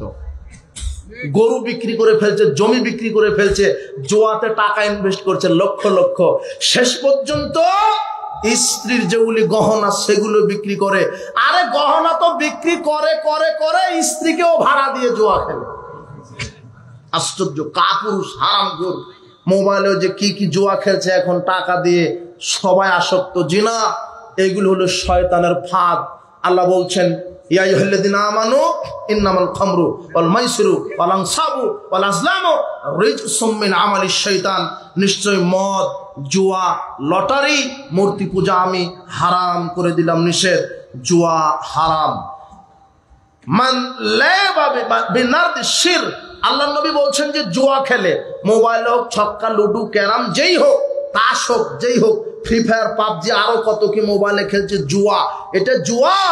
আল্লাহ নবী বলছেন যে ব্যক্তি জুয়া খেললো সে যেন তার হাতকে ফাকান্নামা সাবাগা ইয়াদাহুল হামাল খিনজির দামিহি, শূকরের রক্তে এবং মাংসে তার হাতকে ডুবিয়ে দিল। ইয়াসাল্লাহ রাসূলুহু, যে ব্যক্তি জুয়া খেলে সে আল্লাহ এবং তার রাসূলের নাফরমানি করে। আর আল্লাহ কোরআন মাজিদে বলছেন যে আল্লাহ এবং তার রাসূলের নাফরমানি করবে, ওয়াতাআদ্দা হুদুদাহু, সে আল্লাহর সীমারেখার বাইরে চলে গেল। ইয়াদখিলু নারান, সে জাহান্নামে প্রবেশ করবে। খালিদান ফিহা, সেখানে সে চিরস্থায়ী থাকবে, যুগ যুগ ধরে সেখানে থাকবে। তার জন্য অবমাননাকর শাস্তি। জুয়া খেলার পরিণাম জাহান্নাম, লটারিতে অংশগ্রহণ করার পরিণাম জাহান্নাম। লটারি লটারি লটারি, 10 টাকাতে যদি লেগে যায় গাড়ি বাড়ি, তুমি এই ফাঁদে পা দিয়েছো। জিনা, লটারিতে অংশগ্রহণ করা হারাম, ওটা জাহান্নামের টিকিট কাটলেন, জাহান্নাম। লটারিতে অংশগ্রহণ করা হারাম, জুয়া খেলা হারাম, মদ পান করা হারাম। যুবক, মাদকের কাছে ঈমান বিক্রি করো না। যে ঈমান তোমার সিগারেটের আগুন নিভাতে পারছে না, বিশ্বাস করো সেই ঈমান কখনো জাহান্নামের আগুন নিভাতে পারবে না। বিশ্বাস করো যে ঈমান তোমাকে আজানের পরে মসজিদে নিয়ে যেতে পারে না, সেই ঈমান তোমাকে জান্নাতে নিয়ে যেতে পারে না। যে ঈমান তোমাকে দাড়িটা এখনো ছেড়ে দিতে পারেনি, সেই ঈমান তোমার জীবনে কল্যাণ বহন করতে পারে না। যে ঈমান তোমাকে এখনো সুদ ঘুষ ছাড়াতে পারেনি, সেই ঈমান তোমাকে জাহান্নাম থেকে ছাড় দিবে না। তুমি বিশ্বাস করো যুবক, তোমার যৌবনকাল আল্লাহ পাই টু পাই হিসাব নেবেন। উপস্থিত যুব সমাজ, যুবতী সমাজ, আল্লাহকে ভয় করো। যৌবনকাল চিরদিন থাকবে না। আজকে তুমি গান বাজনার আসর করে 31st নাইট পালন করো, পহেলা বৈশাখ পালন করো, পয়লা ফাল্গুন পালন করো। আশ্চর্য কথা, তোমার পয়লা বৈশাখে ঢাকার রমনার বটমূলে যত শিক্ষিত পুরুষ নারী, আপনার ওই বিশ্ববিদ্যালয়, কলেজ, বিশ্ববিদ্যালয় প্রভাষক, হেডমাস্টার, আপনার ভিসি, এসি, ডিসি সব চলে গেছে ওই রমনার বটমূলে পয়লা বৈশাখ পান্তা ভাত নিয়ে ইলিশ মাছ খাই। আর মুখে পড়ে বান্দরের মুখোশ, হনুমানের মুখোশ, কুকুরের মুখোশ পরে বলে এসো হে বৈশাখ মঙ্গল শোভাযাত্রা। আমি চিন্তা করে দেখি সর্বনাশ, এরা কেউ রিক্সা চালক, ভ্যান চালক নয়। আপনি পয়লা বৈশাখে তদন্ত করেন, ঢাকা রমনার বটমূলে যারা 1,500, 2,000, 5,000 টাকা দিয়ে ইলিশ মাছ কিনে পান্তা ভাত খায়, এরা কেউ রিক্সা চালক আর অশিক্ষিত নয়। তথাকথিত শিক্ষিতা নারী পুরুষ ওখানে যায়, বান্দরের মুখোশ পড়ে আর হনুমান কুকুরের মুখোশ পড়ে বলছে এসো হে বৈশাখ। আমি চিন্তা করলাম সর্বনাশ, এরা বছরের প্রথম দিন বান্দরের মুখোশ পড়ে, মানে এরা আল্লাহর কাছে বলতেছে আল্লাহ আমাদের এই নতুন বছর তুমি আমাদেরকে বান্দর হয়ে জীবিকা নির্বাহ করার তৌফিক দান করো। এটাই বুঝাতে চায়। আর ওদের শিক্ষা সিলেবাসও তো তাই পড়ানো হয়, মানুষ আসলে মানুষের জাত না, মানুষ কিসের জাত? বান্দরের জাত। আশ্চর্য কথা, তুমি 31st নাইট, পয়লা বৈশাখ, পয়লা ফাল্গুন, এগুলি ইহুদি বিজাতি হিন্দুদের কৃষ্টি কালচার। আল্লাহর নবী বলছেন আমার উম্মত বিজাতিদের সাথে মিশে যাবে, তারা জাহান্নামে যাবে। সাবধান, তুমি এগুলি 31st নাইট গান বাজনা এগুলি ত্যাগ করো। তুমি গান বাজিয়ে মাটি কাঁপিয়ে দাও, তাই না? তুমি কত পাড়া প্রতিবেশীর ঘুম হারাম করছো, তাই না? তুমি গান বাজিয়ে বাজিয়ে মাটিটা কাঁপিয়ে দিচ্ছ। যুবক, মৃত্যুবরণ করে দেখো কবর তোমাকে কিভাবে কাঁপায়, কবর কিভাবে কাঁপায় তুমি ভালোভাবে টের পাবা। গান বাজনা হারাম। মুহাম্মদ সাল্লাল্লাহু আলাইহি ওয়াসাল্লাম 2 কানে আঙুল ঢুকিয়ে দিয়েছেন গান শুনলে, আর তুমি সেই গান শোনার জন্য কানে ইয়ারফোন ঢুকে দাও। তোমার আবার ঈমান। রাস্তাঘাটে বাদ্যযন্ত্র শুনে মুহাম্মদ সাল্লাল্লাহু আলাইহি ওয়াসাল্লাম কানে কি দিয়েছেন? আঙুল। কেন? যাতে শুনতে না পায়। আর তুমি তোমার বাপ, তোমার মা, তোমার বোন যেন শুনতে পাও, সেজন্য কি ঢুকিয়ে দাও। এই ঈমান দিয়ে জান্নাত হবে না। বিবাহের অনুষ্ঠানে গান বাজনা বাজবে মানে? আপনি বিবাহ পড়িয়েছেন, আমাকে সেই টাঙ্গাইল থেকে নিয়ে এসে বলছেন মৌলানা সাহেব বিবাহ পড়িয়ে দেন। আমি না হয় ইসলামী তরিকায় বিবাহ পড়ালাম, তো আপনি যে শয়তানের তরিকায় গান বাজাচ্ছেন, ওটা কার তরিকায়? বাদ্যযন্ত্র বাজছে কেন? শোনেন, এই গোদাগাড়ির এই গ্রামের যে ইমাম, মসজিদের যে সভাপতি, ক্যাশিয়ার, সেক্রেটারি, আপনি যদি আসলেই নেতা হন, ইমাম যদি হন, ইমাম মানে মসজিদের ইমাম মানে নেতা, মসজিদের যারা দায়িত্বশীল তারা নেতা, নেতার গুণ হলো ভালো কাজের আদেশ, মন্দ কাজের নিষেধ। আপনি এলাকার নেতা, কোনো বিবাহের অনুষ্ঠানে যদি গান বাজে, সেই বিবাহের অনুষ্ঠানে আপনি বিবাহ পড়াতে যাবেন না। আর আপনি মসজিদের সভাপতি, সেক্রেটারি, ক্যাশিয়ার, এই 3 জন আর মসজিদের ইমাম 4 জন বিবাহের অনুষ্ঠানে গিয়ে যদি গান বাজে, প্রথম কথা হবে যে গান বাজানো জাহেলিয়াত, পাপের কাজ বন্ধ করেন। যদি বন্ধ না করে তাহলে লাঠি মেরে রাজশাহী পদ্মা নদীতে ফেলে দিবেন। এর নাম ইমাম, এর নাম ক্ষমতা। ঠিক বলছেন। সভাপতির মেয়ে তো ডেক বাজিয়ে বিবাহ দিচ্ছে। মসজিদের সভাপতি ও হারামখোর, সুদখোর, তামাকখোর, জর্দাখোর, কি দিয়ে সমাজ সংস্কার করবেন? আর ইমাম যে সেই জর্দা খেয়ে বক্তব্য দেয়, ও আবার খারাপ কাজের কি নিষেধ করবে? ও দাড়ি চাচে, ও হলো কমিটির গোলাম। সভাপতি, সেক্রেটারি যা বলে তাই, চাকরি বাঁচানোর জন্য হক কথা বলতে পারে না। ইমামও কাপুরুষ, সভাপতি, সেক্রেটারি এরাও হারামখোর, কাপুরুষ এক একটা। এগুলো দিয়ে সমাজ সংস্কার হবে না। ইমাম তো হবে সেই, মসজিদের সভাপতি সেই। গান বাজনা বাজবে না, এলাকায় কোনো গান বাজনা বাজতে পারবে না, কোনো যুবক বিড়ি সিগারেট জর্দাগুল খেতে পারবে না, কোনো লুচ্চামি হবে না। এর নাম ইমাম। আপনি কিসের ইমাম, কিসের সভাপতি? আর সালাতি আদায় করে না সে আবার কিসের সভাপতি? যে 5 ওয়াক্ত সালাত আদায় করে না সে মসজিদের সভাপতি তো দূরের কথা, ও টয়লেটের সভাপতি হওয়ার যোগ্যতা রাখে না। হারামখোর।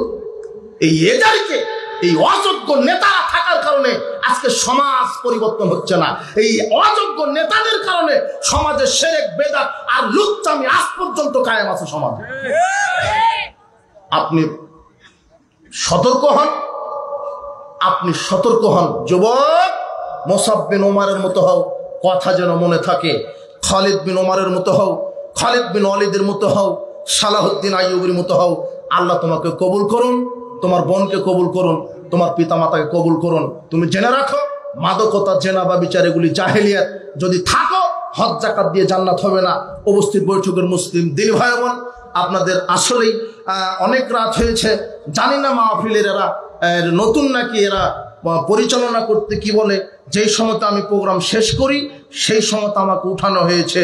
অন্তত আমাকে আনলে এইভাবে পরিবেশ করবেন না, আমি এইভাবে করি না। তবে যুবকদের এবং আপনাদের আগ্রহ দেখে আমি কিছু কথা বলে গেলাম। তাই তো আমি যুবকদেরকে আদর্শ বানানোর জন্য বিষয়টি উপস্থাপনা করে কিছু বোঝার চেষ্টা করলাম। যাক, আল্লাহ সুবহানাহু ওয়া তাআলা আজকের প্রোগ্রামটি আল্লাহ তুমি আমাদের জন্য কবুল করে নাও। যারা মারা গেছেন কবরের শাস্তি মাফ করো। আজকের এই ইসলামী সম্মেলন তুমি আমাদের জন্য নাজাতের